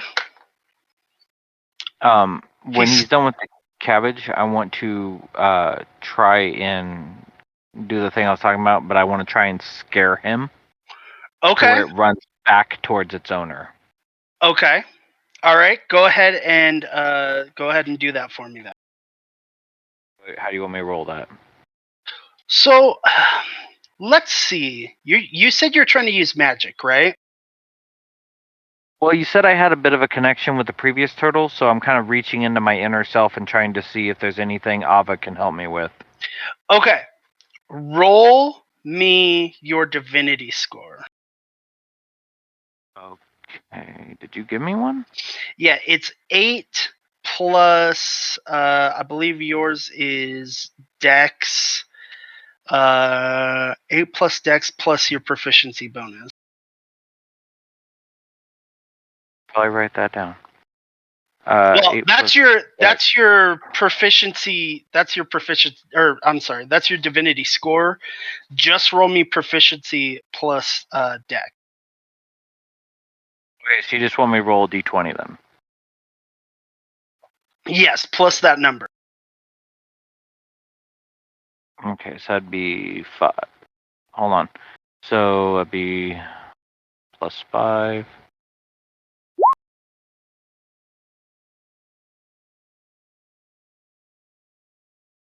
don't know if it popped up. Hold on. So I had to reload my screen. Yeah, I came up with a 7. Oh, okay. Okay. Well, So 12. I saw a 7 and a 13. I didn't see the 7. I thought, because I had to reload my screen. So that'd be a 12. Okay. With the 12, something in your gut. Now, not in your chest where that empty feeling is, but in your gut, just below that feeling. Dex, right? Yeah. Okay. Just below that feeling, you feel a churning, and not like your stomach's churning, like a churning like currents in the ocean. You feel a pull, and at this moment, I'm going to say that you have access to your warlock abilities. Okay. So if you would like to use those, you may do so. I mean, I have tentacles of the deep. Could I create some type of small tentacle and attack the turtle without people seeing it? Roll a sleight of hand for me, and we'll see if you can.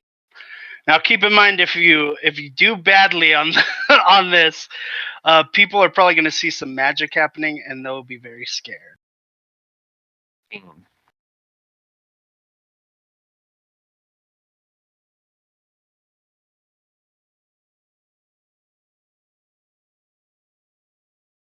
Hello? Yeah. Hit me with a 14. sleight of 14 total. Yes.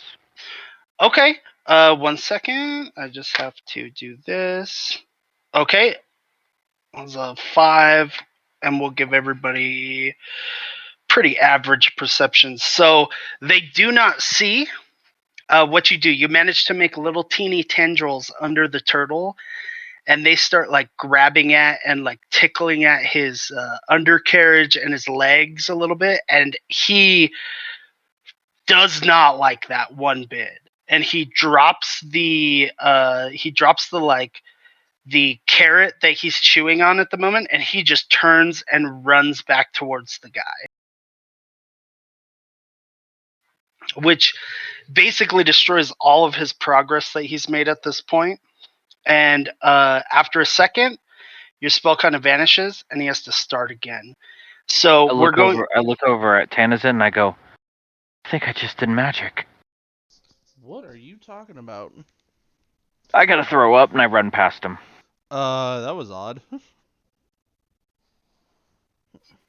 When you make it to the bucket, you throw up, but it's not bile, it's salt water. Noted. And that's fucking weird for a lot of reasons. At this point, the guy kind of pep talks the tortoise, and he sets it about going again. He stops back at that cabbage and begins eating it again. Passes up the carrot the second time. Starts eating a turnip. This dude's pissed as fuck right now. Yep, starts eating one of these mealworms. Passes up the tomato, which is actually weird. He makes it under the log, and unfortunately, he's a bigger turtle than the rest, so he gets stuck in the log for a second. He gets stuck in there for a little bit longer, a lot longer, and after a while, they call it because he's literally is stuck and starts like moving pieces of the fucking barricade. Can't have that. And they call it. This dude is not pumped. He is super mad because he just got disqualified from the entire competition. So he this is the part of your winner. Unless somebody's turtle does worse. That is enough. If his turtle manages to be better than everybody, but if he manages to make it in the top 3 turtles at this point, he's still good to go. I doubt that's gonna happen. Yeah, because he does turtles. Shit. He did shit. Did you notice how many rolls I did, right? I think I did 10 or 15 rolls. That's how many minutes it took. Damn. Plus the 3 minutes added on for fucking Zillowin's magic trick. Like it took him long, like about 3 minutes to get this turtle to try again. Oh, there were even less turtles in this phase, right? There's only there were only 15. Yeah, 15 altogether. Okay. But what's the likelihood that all 15 of those, or all like 12, 11 of them, besides the other 2, are gonna do that bad? Well, he does have the biggest turtle, so it's very unlikely that any other ones will get stuck unless they turn sideways. I will say, though, it never fails to amaze me just how fucking retarded my tortoise is sometimes. Okay, next up... Tortoise, think about how big the world is and how little you are. Dude, he's a little guy. Next up is Ellie and Mandee. And so this is what I'm going to have you do. Do you prepare in any way for this other than just telling him that he's rad? Yeah, we're just pep talking him. Okay, cool. Then in that case, I'm going to roll something, and then I will have you roll for me afterwards. Okay, I want you to make me 5 rolls right now. And let's see. Yeah, make me 5 d20 rolls, add nothing. 11, 14, 19, 8, and 9. Okay, on the 8 and 9, Oliver stops and he eats a couple of pieces of food. He just nibbles at it, it's a good time. And then he keeps going. So it's been 5 minutes. He has already made it through the little tunnel section. And he keeps going. Roll me 2 more.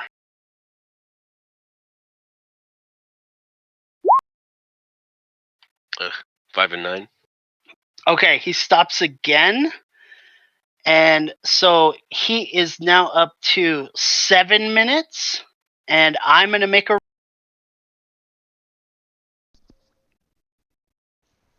You're gonna make a what?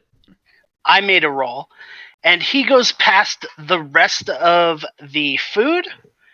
And he manages to get past the rest of the obstacles without much issue. He makes it to the end in 9 minutes. That's pretty Nice. fast, actually. Pretty fucking good for a turtle. Pretty Yeah. good. We start cheering for him. And as time goes on, you notice 9 minutes is actually a pretty fucking good time. A lot of these turtles are hitting 12s and 13s. And finally, we make it up to our number 11 here. And it is your turn, Doc. The only thing I could think of, hopefully I thought of it right, maybe 10 or 20 minutes before I was up, is if my little Indian star tortoise decides it wants to bask, it could just literally sit in one spot for 20 goddamn minutes, not do anything. That's a very real possibility in this tortoise race. So I'm going to try to heat it up as much as I can without making her uncomfortable. And what my hope is that if it's warm, it won't want to bask, but rather will have ants in her pants and be ready to get the zoomies. Okay. Let's see. So you try to figure out a couple of ways to do it, and it just doesn't seem like there's very much that's good to warm a turtle up But she got a little clothes. Oh, go ahead, though. Go ahead. Until you see a waitress passing by you with 2 high-rimmed bowls of soup, hot soup. And you're like, oh, this is perfect.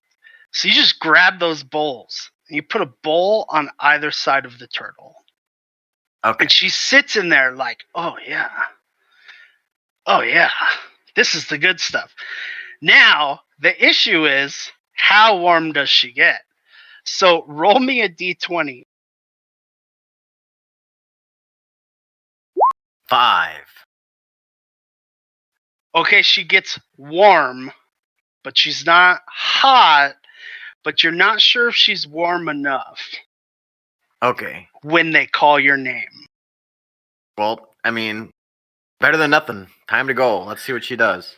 Now, when you pick her up, when you go to pick her up by the sides of her are warmer than the middle section.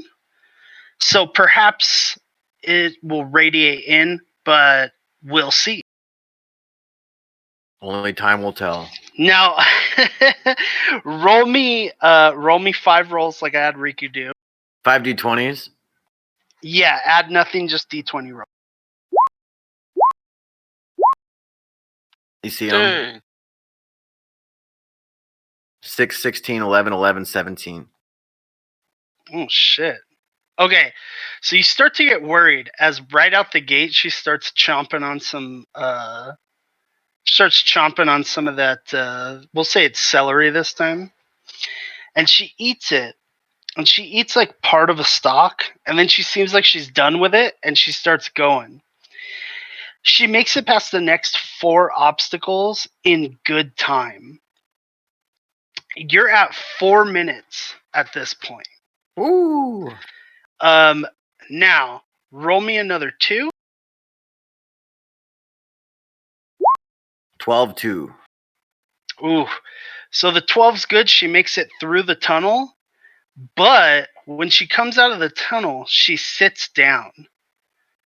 She lays down, and you notice she has something in her mouth, and she's chewing on a mealworm that presumably was left in there from one of the earlier turtle races. Oh, damn. Bad luck.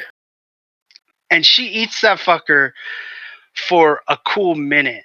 Okay, I'm going to attempt, because I know she's a little attention queen, to stir the audience into an encouraging chant. I'll say, "Oh, the princess, a worm in your mouth, spit that worm, spit that worm. Say it, everyone, say it to the princess, spit that worm." Roll me a persuasion check. Can I kind of go, no, eat the worm, and challenge his persuasion check? Yes. So roll me opposed persuasion checks. I rolled an 8, so you're probably gonna win no. this one. 8 total? 8 total. That was a terrible persuasion. 12. Oh no. Alright, hold on. It is just a tortoise. I mean, I don't know how much it's really gonna matter. Don't get mad when you lose the roll, dog. So what I decided was, if you won, she was going to roll with advantage. Okay. And if Ginsu won, she was going to roll with disadvantage. That's fair. And she rolled a 5. Oh, bummer. So she's gonna hang out a little longer. So it takes her the full minute to eat that fucking worm. And she's having a good old time with it too. There's some worm juice going down her chin and stuff. And afterwards, she seems like she wants to work off some of the extra weight that worm gave to her, and she starts trudging along. And she moves decently quickly. We're at 7 minutes, and I want you to roll me 2 more. 17, 18. Damn. Fuck. Okay, 8 minutes total for your turtle. Woo! Smoking, baby! I hold her up to the audience. The princess, the fastest lass in the land. And so, at this point, you spurned half of the, part of the crowd to chant, eat, drop the worm. And the rest of the crowd was chanting, eat the worm. And now all of the fucking crowd is chanting, Princess Worm! Princess Worm! Princess Worm! Nice. I roll with it, yeah. Alright. And so, after that, we have a top 3. Including the 2 of you. There's also some completely random guy who looks like he's a fucking farmer. Yeah, like Ron Weasley standing next to us. Like this dude has a turtle. The turtle has a collar on, like a tortoise, and it has a collar on. And you can tell it's basically his dog. You know what I mean? Like he just brought it in because he likes it. And he was like, yeah, other people should see this too. Is it around his neck or around his shell? No, it's around his neck. Huh. This is the last test? It was the durability test? Durability? That seems awfully cruel. Well, at least my turtle's got healthy shoots. Well, there's nothing else I can do about it. And so... The green pants isn't there anymore, right? No, his ass got eliminated. They fucking kicked him out.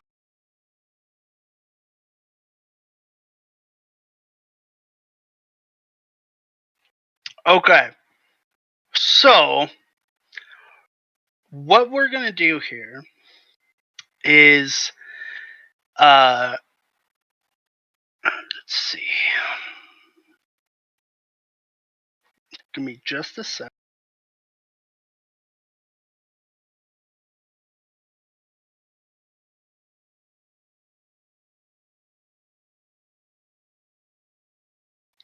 Okay. So, it is well known that turtle shells are extremely hard and they can withstand lots of pressure. It helps that they are a dome shape. But the issue with pressure isn't because it's known that turtles can withstand literal thousands of pounds of pressure on their shells. But the durability isn't so much about the shell, it's about the turtle. And so, what they're going to do is they're going to try to make these turtles fucking uncomfortable. And the first turtle to squidge out of its little they're basically going to start stacking stuff on top of the turtle. And the first turtle that's like, nah, fuck this shit, and gets out of there, that turtle loses. That'll be third place. The one that scoots out next, that'll be second place. And the one that scoots out last will be first place. Oh man, I just want to say too, when I bought this tortoise, I was looking for turtle. I mean, we talked about how this one has no pyramiding on its scutes, meaning it's got a very round, smooth shell. It does.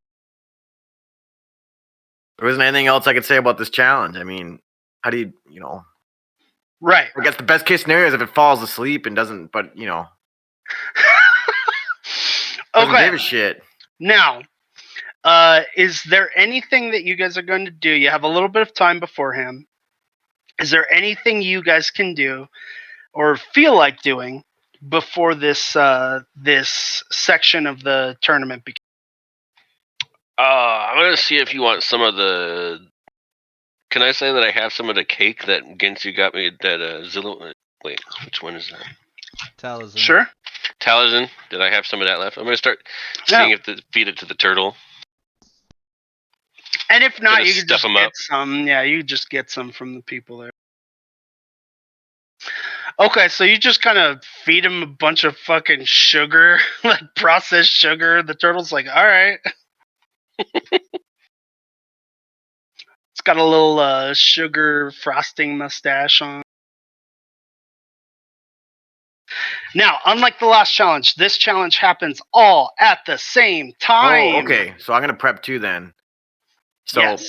my tortoise just ran a big tortoise fast race, and it's already pooped and peed for the day. I'll do something very similar. I also want to feed it a high sugar diet. Single strawberry.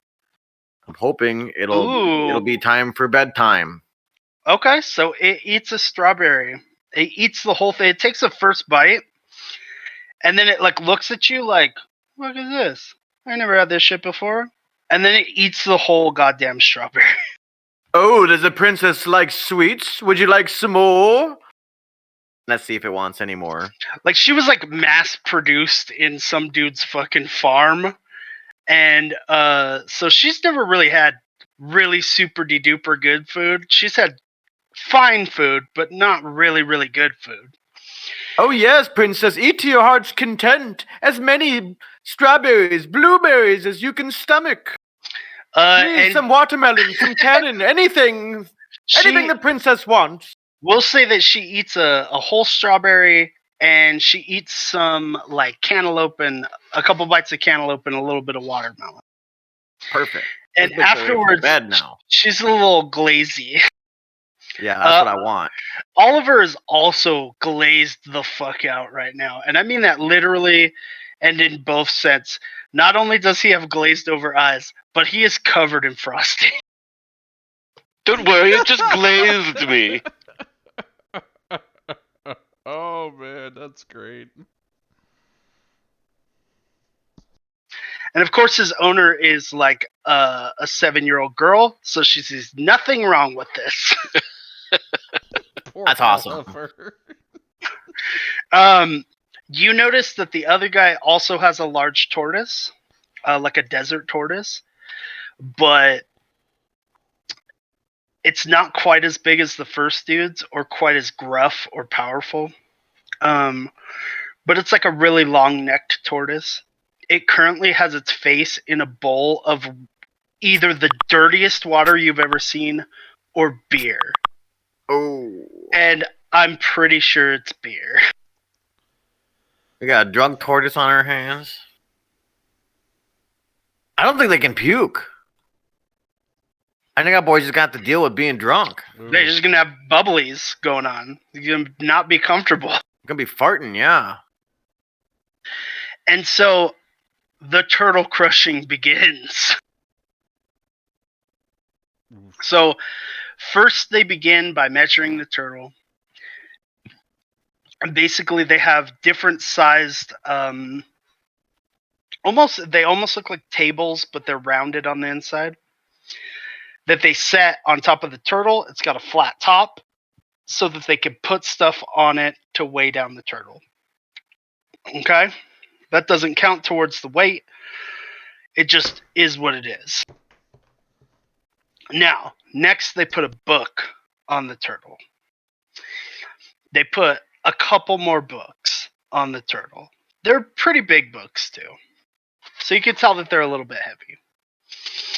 After that, they put like a little plate, almost like a weight plate that you would lift, you know?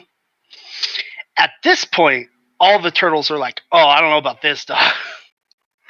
And so I'm going to have the two of you guys roll me D20 and then tell me what you get.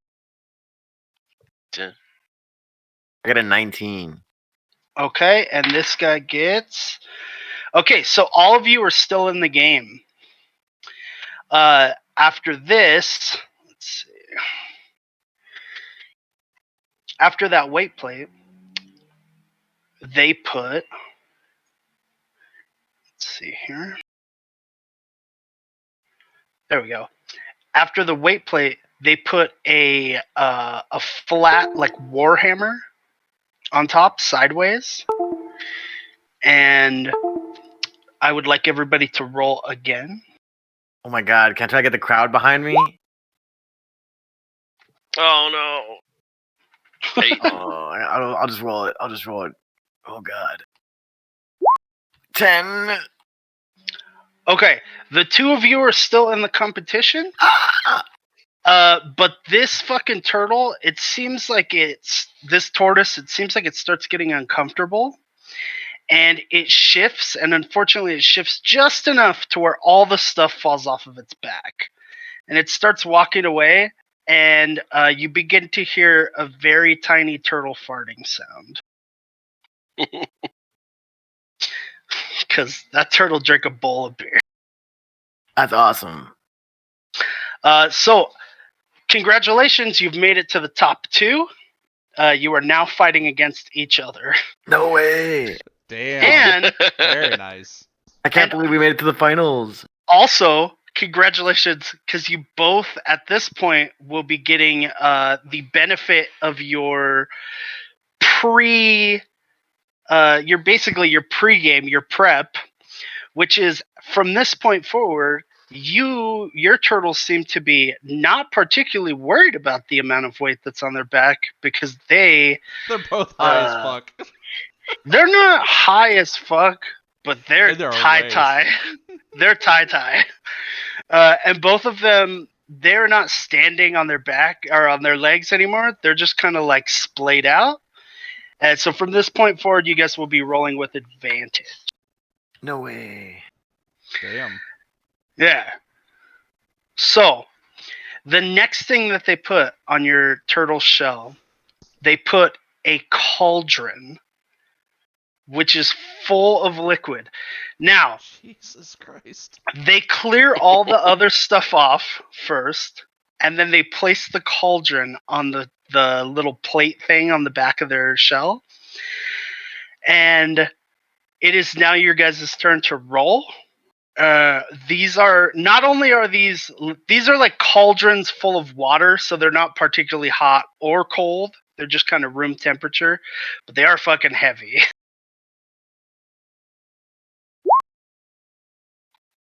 17. Damn.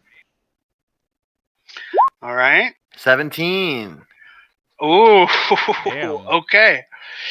And as they're going, they start chopping up vegetables into the cauldron, and then they start putting some seasonings and some other things into the cauldron, and then each cauldron gets a full-sized pig.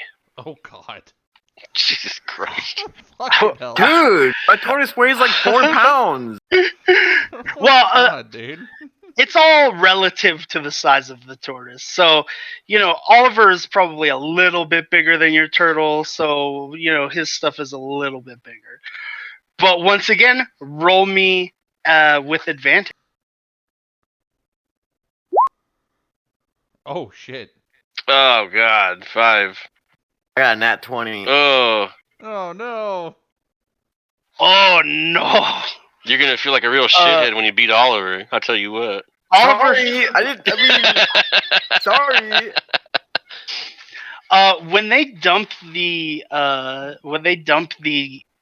two sides of hog into the fucking cauldron, Oliver wakes up with a start, and he starts trying to wriggle out from underneath. It's a little too heavy for him to quite make it out, but they see that he's basically he's like pinned to the floor by the weight, right? God. So his Oh, little Oliver. legs are scooting like this. They're just scraping across the floor. And so he has officially tapped out. Oliver makes it as number 2, and Vic, your turtle makes it as number 1. Unbelievable. I start a princess worm chant. Princess Worm! And I Princess Worm! without permission, grab the real princess and insist that she hoist up the tortoise. If she makes Please, any like, oh, I don't want to do please that, I'll be like, punch oh him no, in the the audience face. wants you to. Please Please punch lift him up in your the face. sister. Roll persuasion at advantage.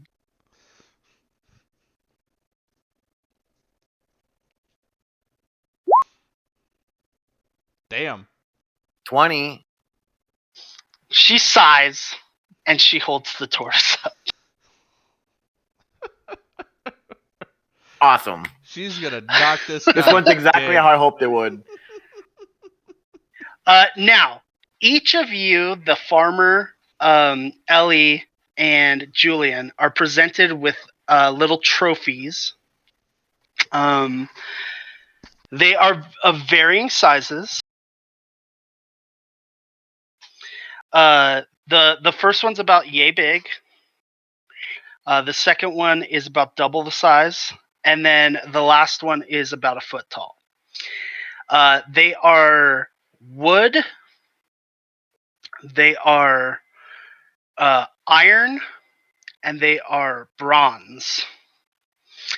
Because this is fucking, D&D times. They're not going to give you a fucking trophy made out of gold. But inside of each of the trophies is also a little bag. And those bags have gold in them. 5, 15, and 25 gold, respectively. So Ellie gets 15 gold. You get 25 gold, Julian. And the guy gets 5 gold, and he is fucking super pumped.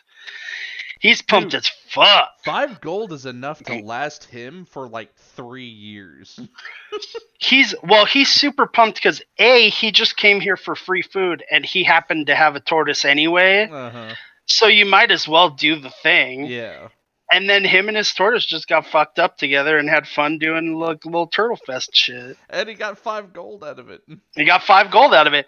And the best part about it is that tortoise is probably his best friend. Like, they're celebrating together.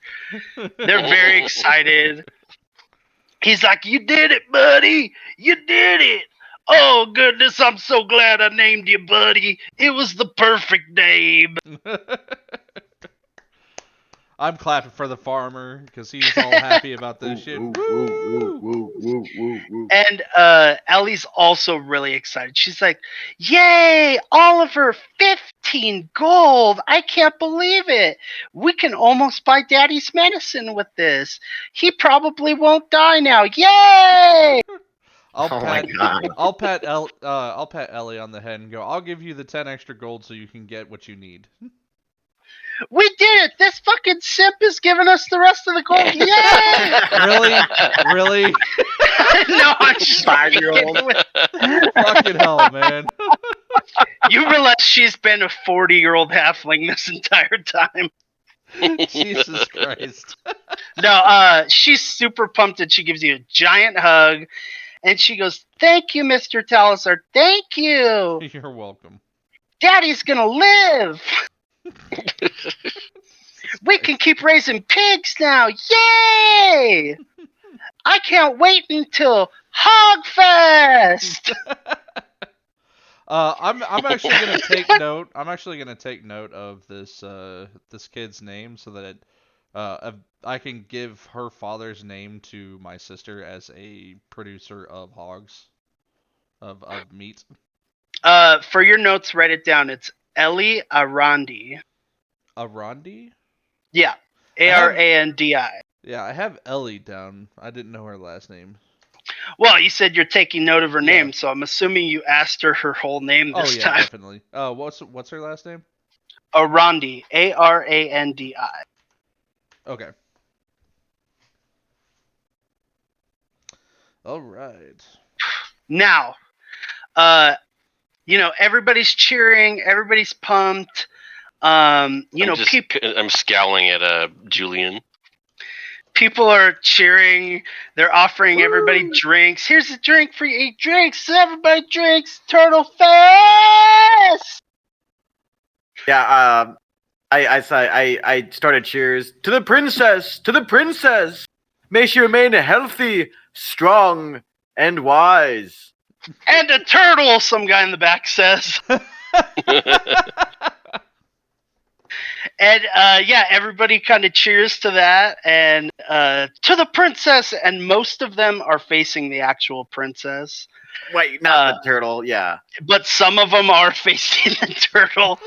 Yes, perfect.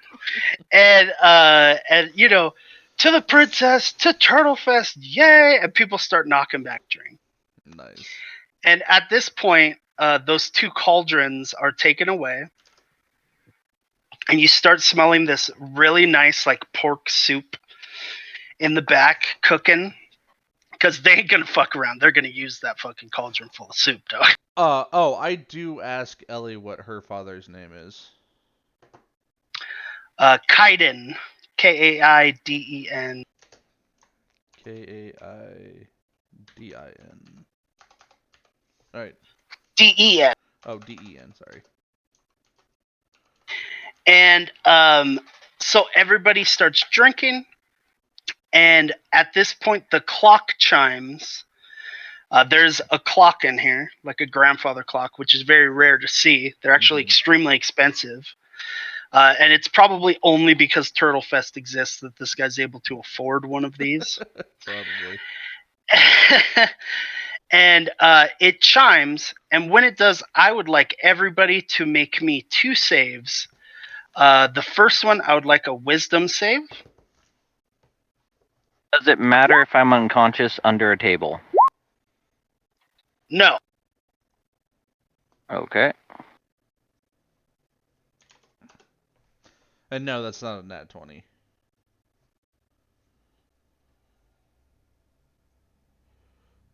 I got an 8. I think it's everybody. I got a 24. I'm proficient in wisdom saves, and I got an 8. Damn. What'd you Fucking roll? Okay. 2? 4. So now I would like everybody to roll me their divinity score. How do you know what the divinity score is? So yours is Constitution plus proficiency. Mandee's is Dex plus proficiency. Dex plus proficiency for Zillowin, and wisdom plus proficiency for Julian. Oh wait, I got that wrong. If I'm rolling Constitution, it's It's 20. Not sure where mine is. Mine Dex because of my god or because of my class? Because of your god. Oh no, 22. Okay. I got a 22. Yeah, I got If 22 it's- also. If I'm rolling my con save plus my proficiency, yeah, that would be 22. Okay, 8. so you guys all do pretty well, 8 and 8. except Zillowin. Gotcha. And Zillowin, so you arrive first. Right where? Exactly. I'm unconscious under a table. I'm getting there. This is So- one hell of an Uber. You are still unconscious under a table until you wake up. When you wake up, Is how that works normally. you are still under a table. And you're pretty sure you're still unconscious. But then you remember and you realize where you are. You're in the astral plane.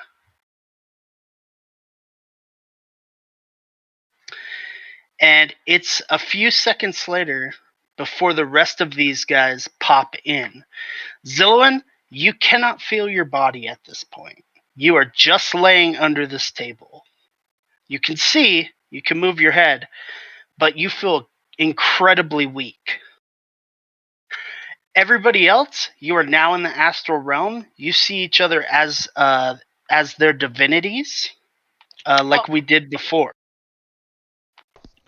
Mandee gets Oh. upset. I've got a beard again, haven't I? Was I just like a fucking black hole void? Is that what I was? Basically, you look like a fucking like a skeleton man, surrounded by like black negative energy. And I'm the Oh. exact opposite of that. I'm full of life and vibrancy. Basically, he just looks like him, but more and Yeah. better.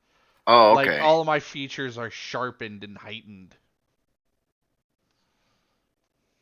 And all of you are kind of glowing. And it's at this point that you notice there is yet another person in the room who is also glowing. Ah, but it's the king. I And it guarantee is- you it's the king. It is, in fact, the God King. All of the bits of his flesh seem to be ethereal and incorporeal like the rest of the people in here. But the pieces of his armor that are attached to him, they all shine with vibrancy and brilliance.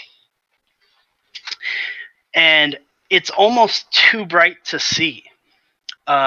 It's really hard for you to it's really hard for you to stare at it for too long. It's almost like the sun. Damn. And when that happens, the roof of the inn is almost sheared off. God damn it. This is tense, but I have to do a pee-pee. I'll be right back. Oh, man. Oh, this Damn, is getting so really crazy. intense. I was So not not, expecting plot device so hard. not only is he the God King, he's the king of gods. What did he look like? He just looked like the king, rather. Like, you know what I mean? He looked like the king, but His skin more, was all ethereal. yeah, but ethereal with all of his armor shining as bright as the sun. So he's just like, you guys think he's like the god of kings? No. He's the king of gods. He's The king god, of gods. He's the god king and the king of gods. Right. Because, like, we're all like different kinds of gods, Mhm. kind of. But he's So supposed he's to like- be like Like Zeus? Odin, Zeus, Ra. Damn.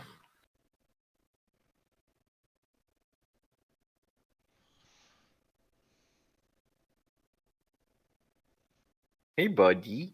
Okay, I'm back. I'm sorry. I had to be real bad. It's He's a fine. good DP. But I can focus now. It seems as though the roof of the inn is sheared off. Not by any force, just by... It just kind of disappears. And you could see up into the sky. Zillowin, you can see through the table, and it seems the top of the table is removed as well, so that the view into the sky is not obscured for you. Got it. Now, as you guys look up, you see the stars. You see the moon, and you see the entire sky. And then you see a very bright, you think it's a star for a second, but you realize it's green. And then you realize it's moving, and it's very close. It's coming directly towards you. If you guys would like, you can roll me either a religion, arcana, or nature check. I don't think I have any of those in proficiency, so shit. So straight in. 22.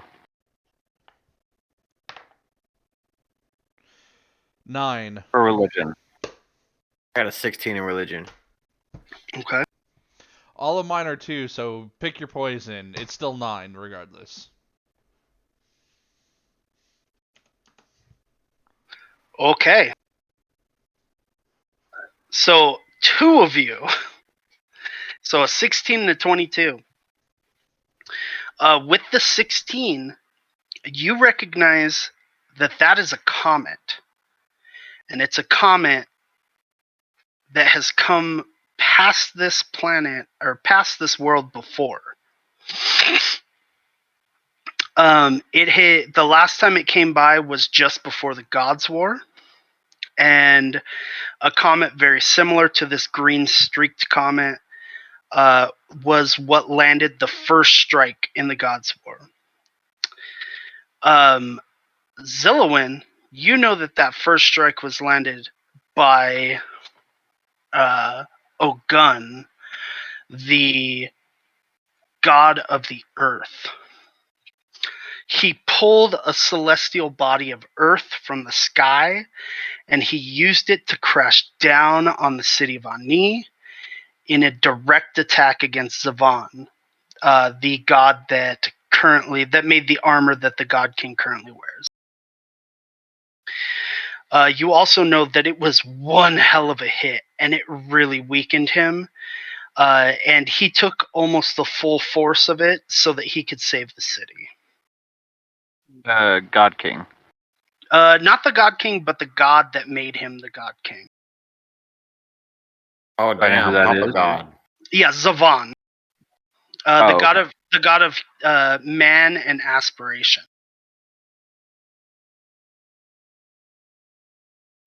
He was the reason, basically, for the Gods' War. The gods were pissed that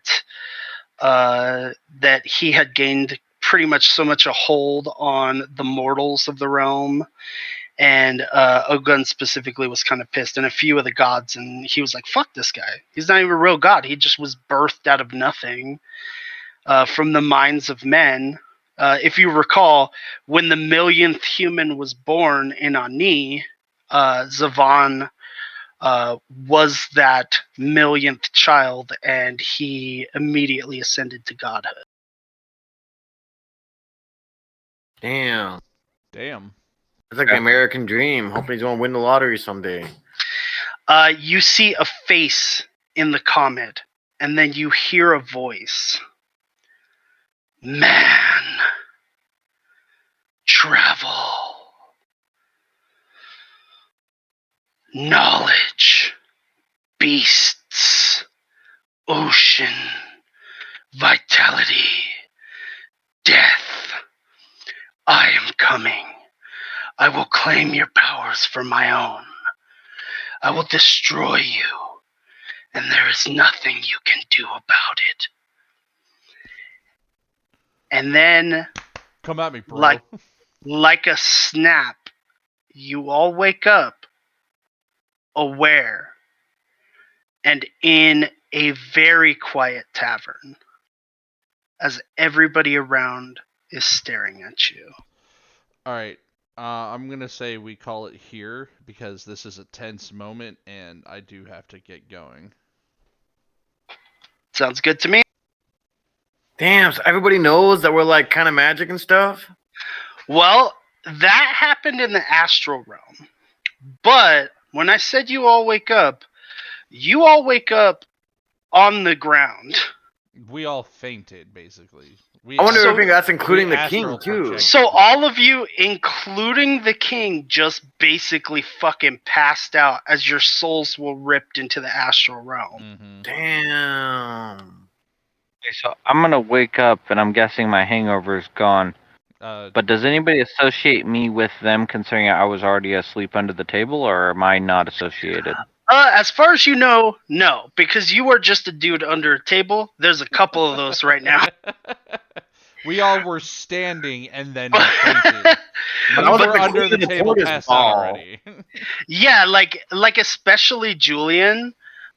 Julian was surrounded by a crowd of people cheering him and like clinking glasses, and then he just ate shit and woke up in a puddle of goo. Like not goo, but like you woke up with like the half drank drink spilled next to you. You know what I mean? Oh man. See, I rolled to see That's if not I'd puke and rally after that. I hope my magic tortoise attempt. is I okay. tanked it, so I was just like, I am asleep under a table now. Your tortoise is actually doing the like little half climb on you. Okay. You know what I mean? So she's like right next to you. About you. She's worried about you. How adorable. I wanted Well- the real princesses there too. Even if it was a lie, even if they were lies, you seemed to, and I don't think that they were, but you seemed to care about the turtle during this whole thing. And you know, she, to some degree, to whatever degree a tortoise can understand, she understands that you are the person that like feeds her and takes care of her now. So, you know, Aw. she's not gonna crawl on somebody else. You know, she's just gonna. Real quick, can I get Mhm. a spelling of that god of Earth's name so I can spell it right? OGUN. Okay. It might be OGHUN. I will let you know. Hold on one second. Alright, on that note, I'm stopping the recording.